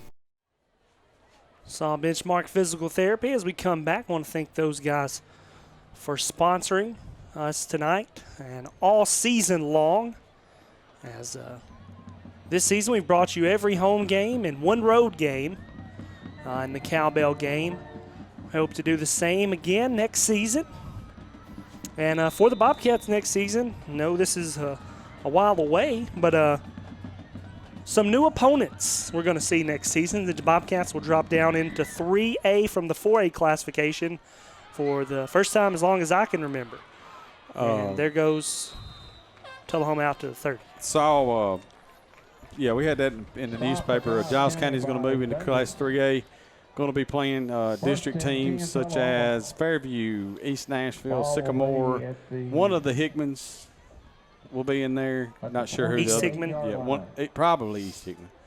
And maybe a couple other teams. Not sure about that, but they're going to drop down into 3A and still probably play some of their 4A schools that have been in the district with them in the non-conference games. So Dixon going to keep it, going really nowhere. Giles County's got right there on that cutoff of 3A, 4A. Oh, second largest school in 3A. Yep.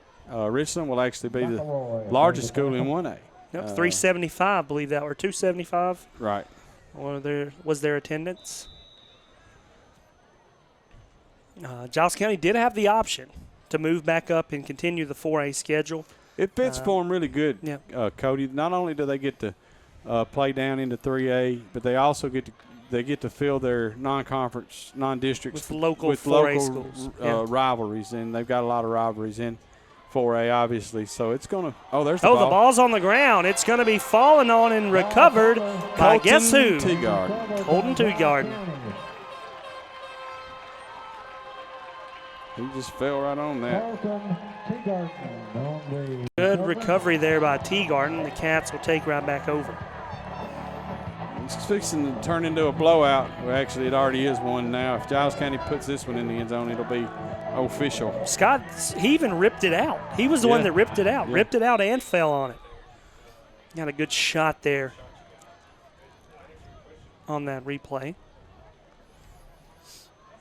Playing in the fifth inning, Cubs 0, Indians 0. Not a lot going on there. No. Yeah, baseball right now struggling with pace of play rules, and football, not so much. Tyler Barnett dropped it. Great pass. It hit him in the hands. Worst place to hit him. Backups to Barnett. It's another one of those fancy incomplete passes. Brings up 2nd and 10.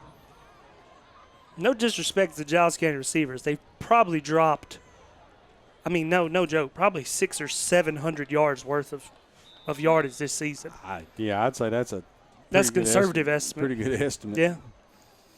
We've seen several 60-plus yard touchdowns that were, Bacchus had put right on the money. And those are things they really need to shore up going in here to the playoffs. This is Ziegler. Going to catch it. Going to turn the corner. Right there. And he steps out of bounds after he gets the first down. At about the 12-yard line. At about the 12. He's going to pick up 13. Tackled by Ziegler definitely noticeably bothered by that rib injury. But he's right out there. He's a gamer. That's 100% for sure. I'm surprised he's still in the game, but hey, as long as he wants to be out there, I'd say let him go. Yeah, I think that's what the plan will be. Play action. Bacchus going to roll out. They pulled off of him wide open out there. Flicks it into the end zone. You don't want to leave Knox Birdsong wide open out there. Oh, you didn't know? Then you better call somebody as Knox Birdsong. His second touchdown in the last 2 minutes. And, Scott, that was very a la Matthew Stafford-esque, as he just kind of the old Brett Favre flick. That's inside of a minute, by the way. Yeah, inside of a minute. They didn't. Well, actually, you're right. 2 minutes. Yeah, 2 minute minutes. and a half.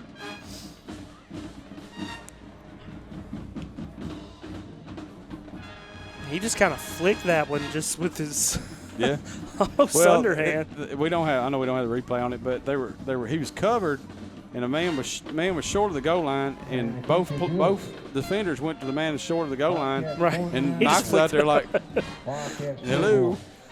49-21, 4:50 to play here. You're watching Pulaski TV Today's presentation of Giles County football. Here in Tennessee, when opportunity knocks, First Farmers is here. A full-service bank with deep roots. First Farmers is here.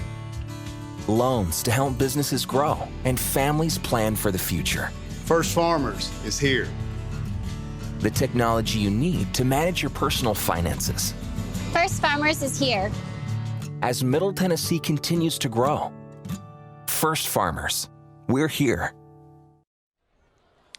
Just saw that commercial. First Farmers Merchants Bank. Want to thank them for sponsoring the game here tonight as the Cats will wrap up the regular season campaign, barring something that would make this end up being a viral YouTube video if they lose a 28-point lead. Oh, yeah. With this much time remaining. 49-21. Looks like they're headed for 7-3. Already secured the playoff spot as the ball is fielded at the 30. And right now, that kind of spark Tullahoma had is in need of a spark plug change because they've not really getting anything going here in the second half. Well, they've had 2 turnovers in their last 2 possessions. Giles County's turned those into touchdowns. And like you say, the fire's just kind of gone out. Dixon was that spark plug for him, but you can tell he's tired just by the way he's moving. Going to get a man in motion. Going to be the fake jet sweep. Oh, he got him on the wheel route to Marin, and he could be, oh, boy. Look at Trent Burns. Trent Burns with the angle. flew down there and made the hit at the 15. There's a little life left in that Wildcat offense, though, isn't there? Yeah. Down to the 13, so that is 18 and 37. What does that come up to? 18 and 37 would be 55. 55 yards. Thank you. I didn't want to take my shoes back off. So it's 1st and 10 at the Giles County 13. 4:20 to play here in the third. Dixon trying to will his team back in the ball game. Dixon keeping it, going nowhere. Brandon Rowan has been assigned to Dixon. Have you noticed that? Yes, yes. Yeah. And really, this game has definitely not been a game between the tackles. As we've not said much about D. McElroy, Samari Howell, right. Jaquez White. They've really just said, it's been the linebackers and the cornerbacks all night, hasn't it? Yeah. It's just, it was like, we've got to run to the outside. We're not going to do anything up front against those 3. And even Key McDonald has been in a lot of coverage tonight. Well, Dixon rolling, looking, throwing it to the end zone. Another pick. Austin Norwood dropped it. Austin was going for a two-pick night, and he had that one in his hand. I think the receiver knocked it out. Made it where he couldn't bring it down. But now he's limping. Was the tackler. The intended receiver was Barstad. I don't know if he's going to stay in the game, Scott. I think he's actually going to come out. He needs to lay on the ground. No, he's going to stay out there. Some tough kids out there. They don't want to leave. No. Last home game of the season, they won't be out there all night long. 3:35 to go here in the fourth. Dixon in the shotgun, 4 wide receivers, 3 to the left, 1 to the right. Looking right, Dixon, quick fire. That's offensive pass interference right there. If they don't call that offensive pass interference. I think he pointed at Tullahoma. Knocked down, but there is flag. He was on his back. Yeah, Giles County definitely had the inside track. Offensive.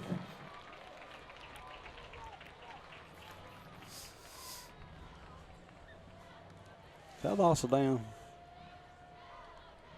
Should be third. Actually, it should be second. No, it's third. It's either third down or fourth. I didn't know if it was a loss of down or not. Because it is. Pass interference should not be a loss of down, though. 49-21.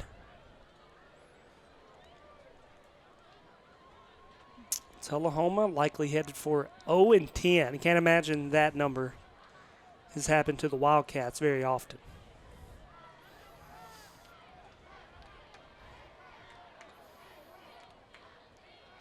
And this is Dixon. Just nowhere to go. That's a sack. As Brandon Rowan was bearing down on him like a cruise missile. Pretty much once they started sending Brandon after him, that pretty much shut him down for the night. I think he's going to limp to the sideline. 4th down and several yards to go. Going to be 4th. And, I mean, he basically needs the 1 yard line for the first down. That's going to bring the punter out. It's going to be Marion. They're going to be hard pressed to get this snap off.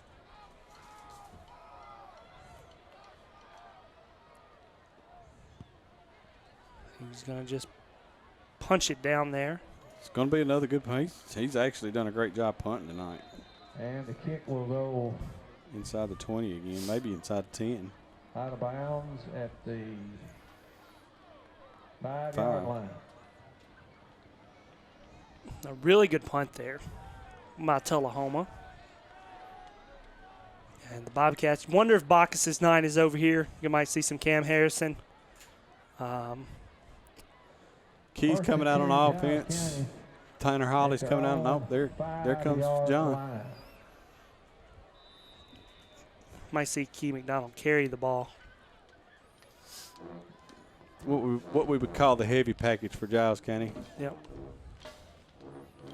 Key, Tanner, and that stacked eye. I would hate to be either linebacker that meets Arkell, here he comes. Any of those guys in that hole. Because Key McDonald and Tanner Holly can both blow you up. Arkell Reed. Up the middle. Going to pick up about 4. Is Arkell, and Giles County will start to try to salt this one away. So next week, of course, that'll be an Eastern time game, so it'll be at 6 o'clock our time. Mm-hmm. And so we will not, this is going to be our final broadcast of the year, and just let me say before Holly runs that ball. So let me say before we get to the end of the game, in case I forget, it's been a pleasure. Absolutely. Appreciate you letting me be up here with you guys. Yeah, we've enjoyed it. We've enjoyed bringing you this game this season. Definitely want to thank Nelson Studios for making that all happen. The Rickies, Bethany, appreciate you guys.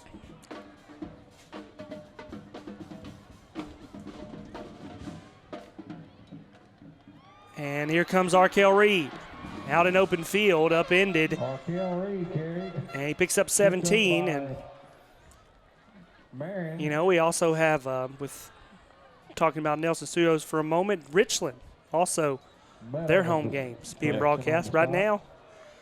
They are filming that as well as the Richland Raiders in the season with the Cornersville Bulldogs.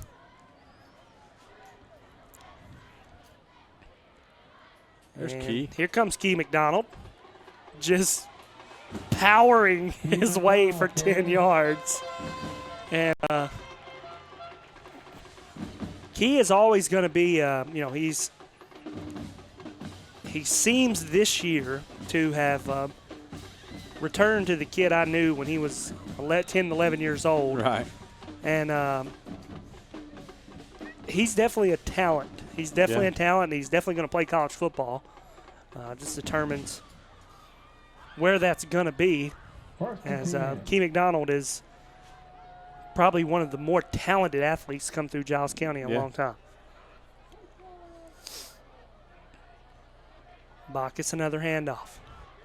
Arkell Reed, nice move. Arkell Reed in open space, going to pick up 12. And Scotty, it's just so gosh darn beautiful watching him run. I mean, it really is. There's something about it. It is a pleasure. There's a few running backs like that you'll see a lot, like in the pros and in college and even on this level, and it's just a fun to watch them run. They're fun. You miss when you get to see them, just the way they run. He's just so evasive. Yeah. He's really got the fumbling issue under control. As Bacchus, bad snap. Bacchus is going to have to just eat this one. Bacchus carries. And need a tackle from Ahmad. It's going to be the end of the third quarter. The hands go into the air with the 4 fingers, and that will bring us to the end of the third. The Bobcats leading it 49-21. We'll be back. You're watching Pulaski TV Today's presentation of Giles County football. At the Giles County Courthouse, judges and jurors make decisions every day that significantly affect people's lives. Jurors may decide who goes to the penitentiary. Judges may choose which parent will raise children. Both could decide how your heirs share in your property. If you are confronting any of these difficult legal issues in your life or business, please allow the experienced lawyers at Andrew Hoover and Attorneys to be with you in every step. 49-21. Get a good look there of that Bobcat logo. There's a good look of head coach David O'Connor. Coach Kirk. John Kirk. John Kirk. Former Richland Raider head coach and former Middle Tennessee Viper Arena football coach. Good guy. Really good guy. Been around. I was covering sports while he was at Richland, and then once he came down here to Giles County High School, I really like Coach Kirk. Yeah, Coach Kirk is probably forgotten more football than either of us will ever know. He's definitely been around it for about 45 years. Exactly. This is a handoff. Arkell Reed. Got blockers. Nice blocking out in front. No, what a block by Key McDonald. And Arkell just going to step out of bounds. At about the 16-yard line. You know, that's the first time that he hadn't gone after contact, and you know who it was. It was big old number 71. He didn't want any part of that. 39-yard run there. I love that. By Arkell Reed. That's the first time he's not sought out contact, and I don't blame him. That was a smart move. Ball at the Tullahoma 18. Arturis Davis will dot the I this time. Handoff Davis. Davis cuts it upfield. Look at Key. Gets outside. Another big block by McDonald. That was the big man he took on, too. Key took on the big man. Way to go, Key. And good job by Arturis Davis. He looked around. I'm telling you, Arturis back there, didn't he? Arturis Davis is a different player than he was to start this season. Yeah. He's bigger, and he's got more confidence. He's probably put on 15 pounds. Of course, he's in. This is his senior year, so 55-21 pending this extra point as Giles County continues to score every time they've touched the ball other than the 2 turnovers. That is a 95-yard touchdown drive, by the way.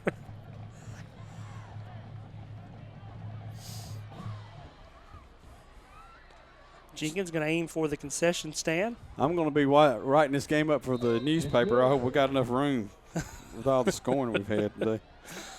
56-21, running clock. When we come back, you're watching Pulaski TV Today's presentation of Giles County football. Cats lead 56-21. In 2012, enough prescriptions were written for opioid pain medication for every American adult to have their own bottle of pills. 1 in 4 non-cancer related users struggles with addiction. Physical therapy is a safe and effective alternative to opioids for long-term pain management. Choose the safer way to manage pain. To learn how physical therapy can be an alternative for pain management, contact Benchmark Physical Therapy to schedule a consultation. 56-21, 11:43 to go. As we welcome back, Jedediah Jenkins set to kick off, and like we said, this will be a running clock. From unfamiliar with that, basically it's the mercy rule. 35 points, the clock will run until the game goes back under 35 points. It means it'll run through incomplete passes, and honestly a really smart pace of play rule made by TSSAA. I think it's right, yeah. Same rule applies. Look, he called for a fair catch, but no call. Really like a fair catch there as he gets it inside the 20. Ball returned Does by number 21, Langham. Levi Langham, a sophomore. There's a nice return there for the 5'11", 190-pound sophomore. This will be one of those games, Cody, that we probably won't keep next year. The Tullahoma game, I would guess. You know, there's only so many of these you can keep. You definitely think Lawrence County is going to be in there. You'd like to think probably Marshall County. Now, whether you're going to keep Lincoln County or you're going to keep, Page, Spring Hill, there's a lot of games that Giles County can pick from. I'd say that Tullahoma won't be one of those. We may not see them again for a while. Going to the end zone, pass interference. Yeah. That's a new quarterback they got in there right now, too, by the way, number 11 for Tullahoma. Yeah, that is number 11. Nick Barstad, 5'9", 155-pound junior. Had a pretty good arm on him. He threw that ball pretty accurately, and Austin Norwood just had to basically tackle the receiver to keep it from being a touchdown. It's going to take it all the way down to the 9-yard line. First and go. As the clock runs, we go under 10 minutes to play. The only thing is we could lose all that if Tullahoma goes in the end zone. Yeah, then we stop the clock again. I believe basketball is fourth quarter. Yeah, something like 25 points, something around there. So most sports have those now here in high school. Barstad looking. Oh, nice. Who has the ball? He threw it. There it was. Yeah. Touchdown, Marin. Now we're going to have that's going to be on Holly, a personal foul. Hit late, I believe, after the touchdown was scored. I believe that's what they're going to call. Tanner Holly's explaining. He was like, I didn't know he was in the end zone. I was just trying to make a play. And that's exactly what he was doing. But I'm not saying they're right. I'm just saying that's what they're going to call. Yep. Actually, I think they may pick this flag up, Scott. I really do. I think they should. I mean, because it wasn't like it was late. He just hit him. He hit him in the end zone. I mean, it wasn't like he was in 5 yards deep in the end zone. He was on the goal line right there. Yeah, they're going to wave this flag off. I'm fairly confident. They're what? They've been letting the clock run while they were over there talking, so they just realized, whoa, stop the clock. Like I think they're going to wait. 15 seconds rolled off the clock. The touchdown's going to count. Touchdown's definitely going to count. The only thing is there going to be 15 yards tacked on to the end. There is no flag. I would hope that they would rule this. Touchdown. He is going to call it. Personal That's foul. unfortunate. That's not a bad play. That's not a bad play by Holly. The pass play was right there at the goal line, and he just hit the man as soon as he caught it. There was no malice whatsoever. I mean, you could even see that Tullahoma had kind of walked over to Tanner Holly. It was actually Mod Taylor, and just was like, "Hey, it's cool. There's nothing. Yeah, we know you didn't do that." 56-28. Oh dear. I'm not sure the kicker. That was definitely a false start on the kicker. 56-28, 8:50 to play. The Cats will come out on offense when we return. You're watching Pulaski TV Today's presentation of Giles County football. Here in Tennessee, when opportunity knocks, First Farmers is here. A full-service bank with deep roots. First Farmers is here. Loans to help businesses grow and families plan for the future. First Farmers is here. The technology you need to manage your personal finances. First Farmers is here. As Middle Tennessee continues to grow, First Farmers, we're here. 56-28 as the band continues to play for Tullahoma. As the Cats will receive with 8:50 to play. Weather definitely has cooled off here in this second half. Oh, it's perfect football weather. Yeah. Absolutely perfect. Although I could, I almost like a little bit more of a chill in the air. It's probably out there right now, but I'm not going to argue about the weather by any means.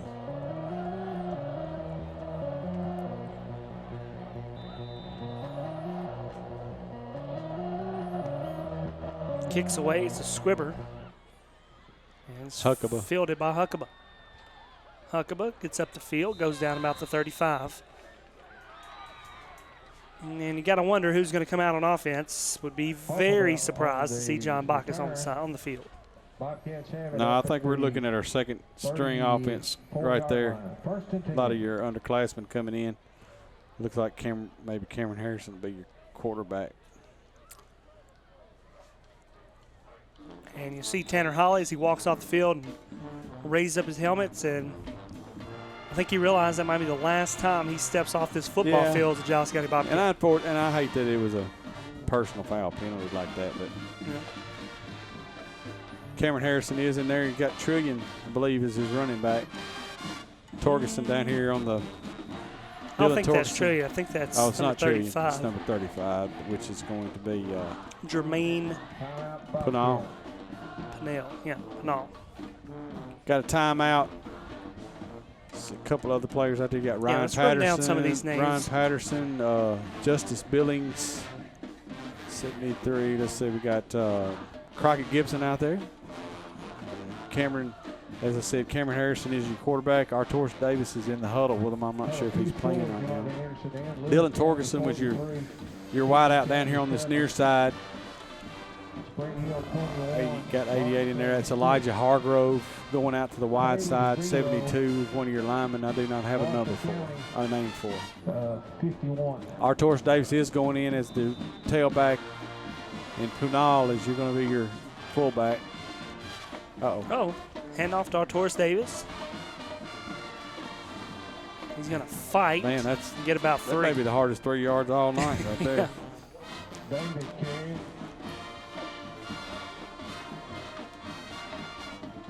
$8.25 for Maine. See now coming into the game is Justin Thompson. Coming out. Got Billings coming out. Got Colton Teagarden. There's lots of confusion on the field right now. Colton Teagarden in at fullback. You got people coming and going, this is what happens when you get the second stringers out there. So we're going to move them back 5 yards for illegal. I think, for illegal. I guess that's officially illegal participation, but. So it's second down and 12 now. Second, 12 at the 32. Gave it to Teagarden. Yeah, he's not really going. He stacked up for no gain. And the streak of scoring on every possession is in jeopardy. Grave right jeopardy here at 3rd and 12. Grave jeopardy. Teagarden's going to stay in there. Artoris Davis is in. As I said, 88 out there is Elijah Hargrove. Cameron Harrison is your quarterback for Giles County. You got number 18 in. That is DeAndre Dye playing your tight end spot. Dylan Torgerson in your slot. Artoris Davis and Colton Teagarden in the backfield with Harrison. Rolling out is Cam Harrison. Going to try to get to the edge. He does. And he gets the first down. Nice run there. So the clock may run out on us, but we're not running out of downs. That's what Cameron Harrison said. Nice run there by Not Cam on Harrison. my watch. Let's watch this run again. 12 yards. Get some good blocking out there. Dylan Torgerson, nice good block. Torgerson with some good blocks. And then they give him the seam, and it's all Cameron Harrison speed right there to get him down to the first down. On that, that was an 11-yard. I don't think they're going to give him the first down. They're going up 4th and 1 here by where they spotted that ball. I think something might have happened to the chains. They were at the 32-yard line, needed 12 yards. They've got them spotted. I think they thought it was a first down. The chain gang did. They got it moved spotted the ball. at the 43, so it's a 4th and a full yard. And I don't think they reset Still them. says 3rd down. We definitely know it's 4th, though. It's 4th down, and they did not reset those, but right, there should only be a yard. Look, he's yelling 3rd. He's yelling 3rd. He said 4th, the referee. Then he looked back and saw that it said 3rd and didn't trust himself. Giles County should get an extra play then. He really didn't. He really looked back and saw that it was a 3. Well, we're going to lose 5 yards here in about 1 second. No, got a timeout. Oh, it's going to give him time to figure out that he's wrong, too. Giles County. I did it right because they had the penalty. No, 100% it was third down when he ran that ball because we saw the chain. It said third down and 12. Well, and I'm here to tell you when they reset those chains, they reset them wrong. They should be back a yard the other way. So we're going to get extra down, but we're going to lose a yard. So I don't know which one's worse. But that's exactly because those chains were actually set at the 34. Right. And then when they messed up, we went back. They moved back a yard. They set them on and the gave 35. them a down. So they're going to give us a down. We're going to lose a yard. We'll take it whichever way you want it to be. Yeah. It's I was going to say it's the first game for everyone, but here we are at the very end of the season. And we're going to get a Cordell Stewart, Colorado extra play. Yeah, at least it's not going to make a difference in the game. You got to love Cameron Harrison, though. Like I said, he's like, hey, we're not running out of downs. No. We may run out of time. A lot of these guys will see extensive playing time next season. He's not going to run out. He's going to get a first down. Harrison cuts it upfield.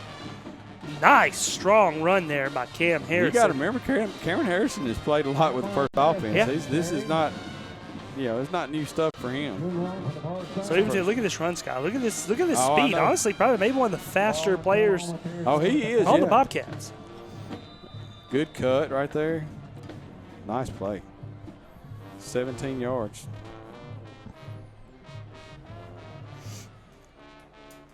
And a Giles County first down as they move into Tullahoma territory. 6:49 to play in the ball game.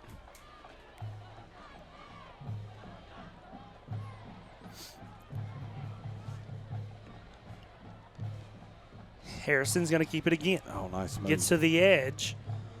Going to fight forward and pick up 5. That's Harrison. He's trying to be the second leading rusher tonight. Tackle by Lawson.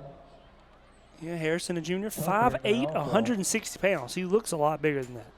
Yeah. He's played a lot with the first offense, as I said, so it's, this is being in game time action is nothing new for him for sure. So he's showing those wheels out there here as we clock down to 6 minutes left in this ball game. Giles County up 56-28.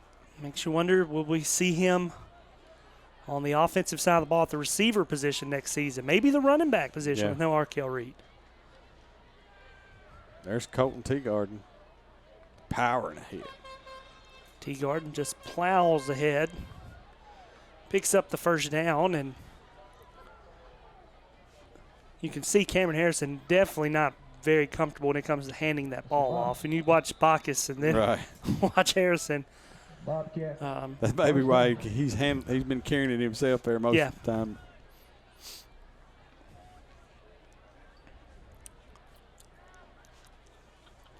Cameron's got a decent arm on him. Watch him in warm-ups. Obviously, when you watch him next to Bacchus, it doesn't, it's a completely different thing. But he's got a pretty decent arm if he ever has to throw the ball. Oh, dear. Teagarden again. Teagarden just fighting for yardage. Going to pick up 5. Bobcat is running the ball.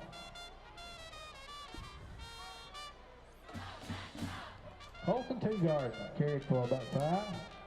And good to see these younger guys getting their shot. Yeah. And would be really nice because right now I believe for the most part, the Wildcats may have subbed some, but you still got a lot of starters in there. I was looking at who for number 64. I don't have him on here. That's somebody we haven't called out yet. And then 66 out there from what we have is Seth Word. James Fowler enters the game. Hand off to Fowler, trying to get to the edge. And he goes down. He's third down and 5. With 4:20 remaining in the fourth. Don't go anywhere after the game. We'll have Bobcats head coach David O'Connor for the final time this season. We'll get him thoughts on his game tonight and have him preview a little bit of what he knows about his playoff opponent, Hickson.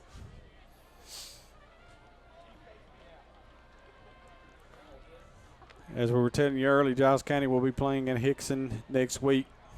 Be a 6 o'clock ball game over in Chattanooga. That's going to be, by the time you look at this, it's going to be a couple of days away. Harrison fighting forward.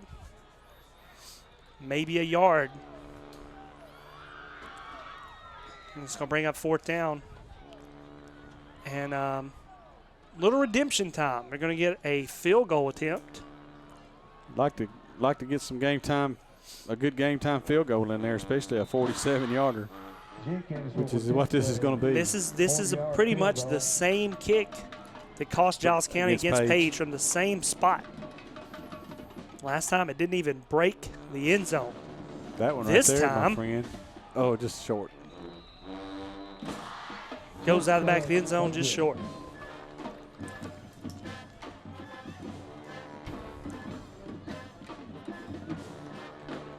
I think I think they would be comfortable between 35 and 40. I think that's about the range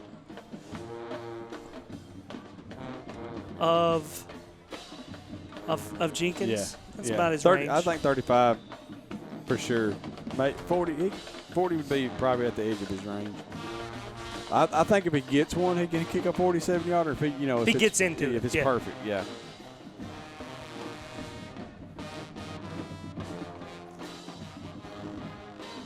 Tullahoma will also sub in some players. Is nice throw there by Vorstad. Good coverage for Giles County. We got some other players. Let's get these guys called out. That's Dallin Harris out there in the coverage.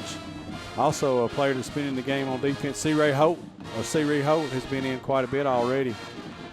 He's in there now. Nolan Ballew's out there. Cody. Yep. 42. I'm just run down some numbers. Max Jett. No. Max Jett's not 42. Max says 82. So I don't know who 42 is. Handoff. Ooh, big tackle right there. Stick. That is Dallin Harris I was telling you about a few minutes ago. Dallin Harris. Dallin Harris has the potential to kind of fill in that Trent Burns, Tanner Holly kind of role in the future with this football team. I agree. I think you're right about that. Just kind of a fiery kid, good leader. Who else we got out there? 26 out there is Austin Raymond, number 8. Eric Cannon. I'm going off of this roster I have here. So if anybody I'm wrong, don't be calling me. RJ Oyenib out there for Giles County. Nice pass there. It's going to bring up 4th down and 5. By Barstad, just a bit low. Kenny White, number 44. Hollis Kelly, number 56. You see him out there. Number 71, Bryson Bowen. That's your linemen that are out there. A lot of these guys, sophomores for the most part, I'd say. If I didn't, I'm sorry. Jermaine Punal's out there on defense, linebacker. Nice little throw right there, complete. It's 11-84 on a 4th down. From Barstad to Jake Lashinsky. We're under 2 minutes left in the ball game.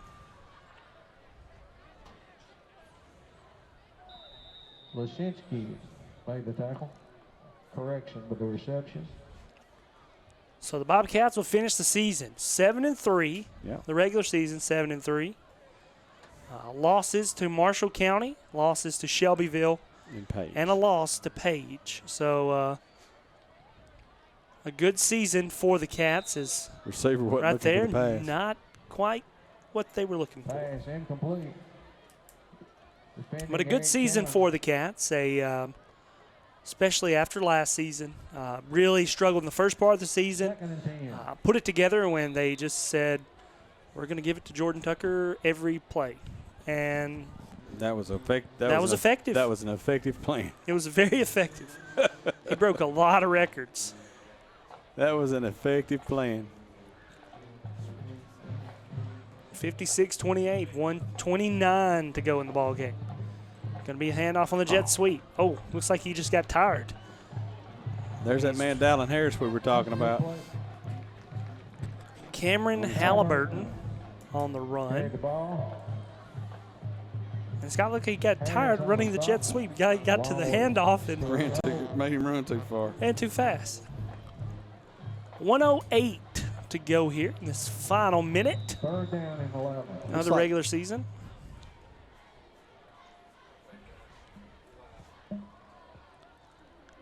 We give a shout out to the Facebook crowd who's followed us and liked us this season as we have brought you. Yeah, we appreciate all the content, all the comments, and just I appreciate everybody. It's been fun. I love doing it, and I hope they let me come back.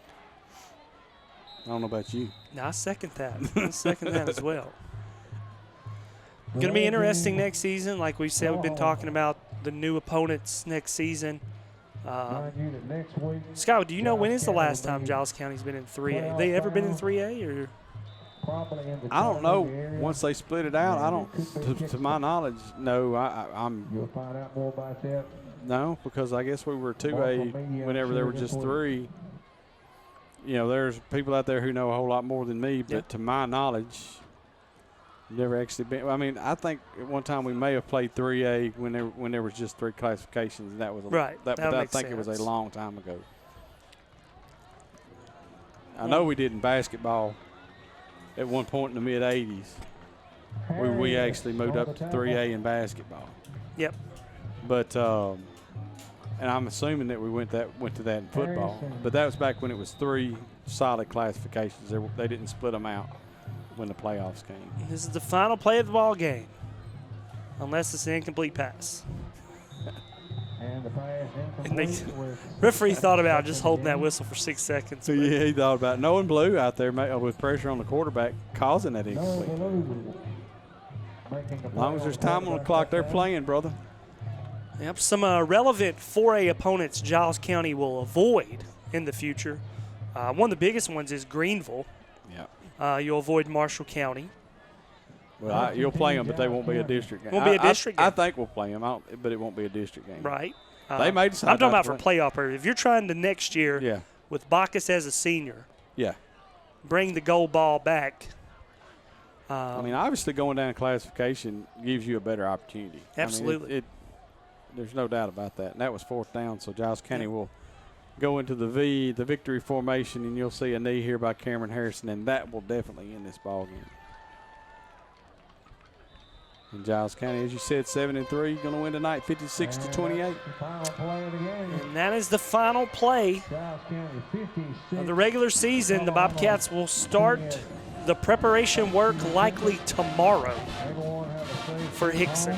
I know the coaching staff will start tonight, but definitely this team will start reviewing some film.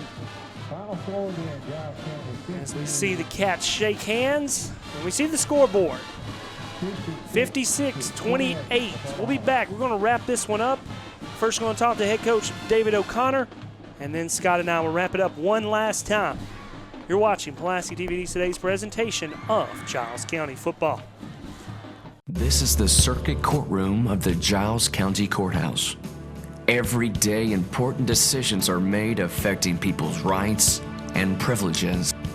When you are in need of legal services, please allow the experienced lawyers of Andrew Hoover and Attorneys to assist you in every step. I'm Andy Hoover. For your free initial consultation, please feel free to call our firm or visit our website. We're here to help. Welcome in the post-game show. Cody Daybray alongside Bobcat head coach David O'Connor. Coach, a good win tonight. Tullahoma, definitely a team that struggled this year. Second half was kind of what the Cats are going to need to look like next week against Hickson. That's exactly right. I thought Tullahoma came out with a good offensive game plan. They were doing a little what we call run-pass option, what they call RPO, and quarterback did a heck of a job with it. I don't know if you've watched us a lot this year. We do that a lot of times in our games. That's one of our favorite 3rd down and 4 or 5 play, and they executed it well. And to really defend that play, we had to change pretty much our total defense.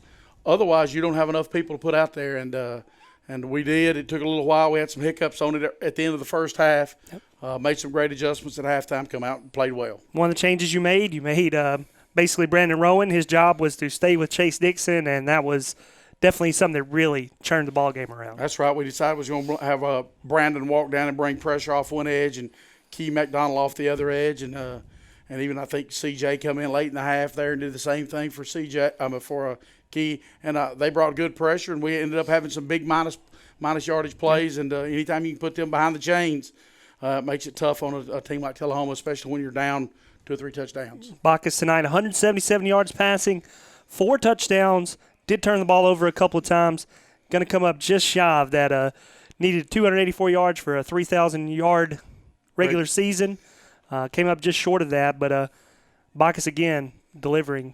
Yeah, I thought he had a pretty good night. Couple decisions there. I think at one point on just throwing the ball away and living to play the next play. I wish he'd have made a little better decision there. But other than that, John Bacchus does what he does and makes big plays and keeps our offense on schedule. And I thought we did a good job of that tonight. Saw a couple of guys that looked like they might have been nursing some injuries. We know we didn't see Peyton Hall very much after that injury, and KJ looks a little possibly banged up as well. Yeah, Peyton tweaked his ankle a little bit, and we asked it, was going to let him come back out the second half. Made a decision, we'll just hold him till next week, make sure everything's good.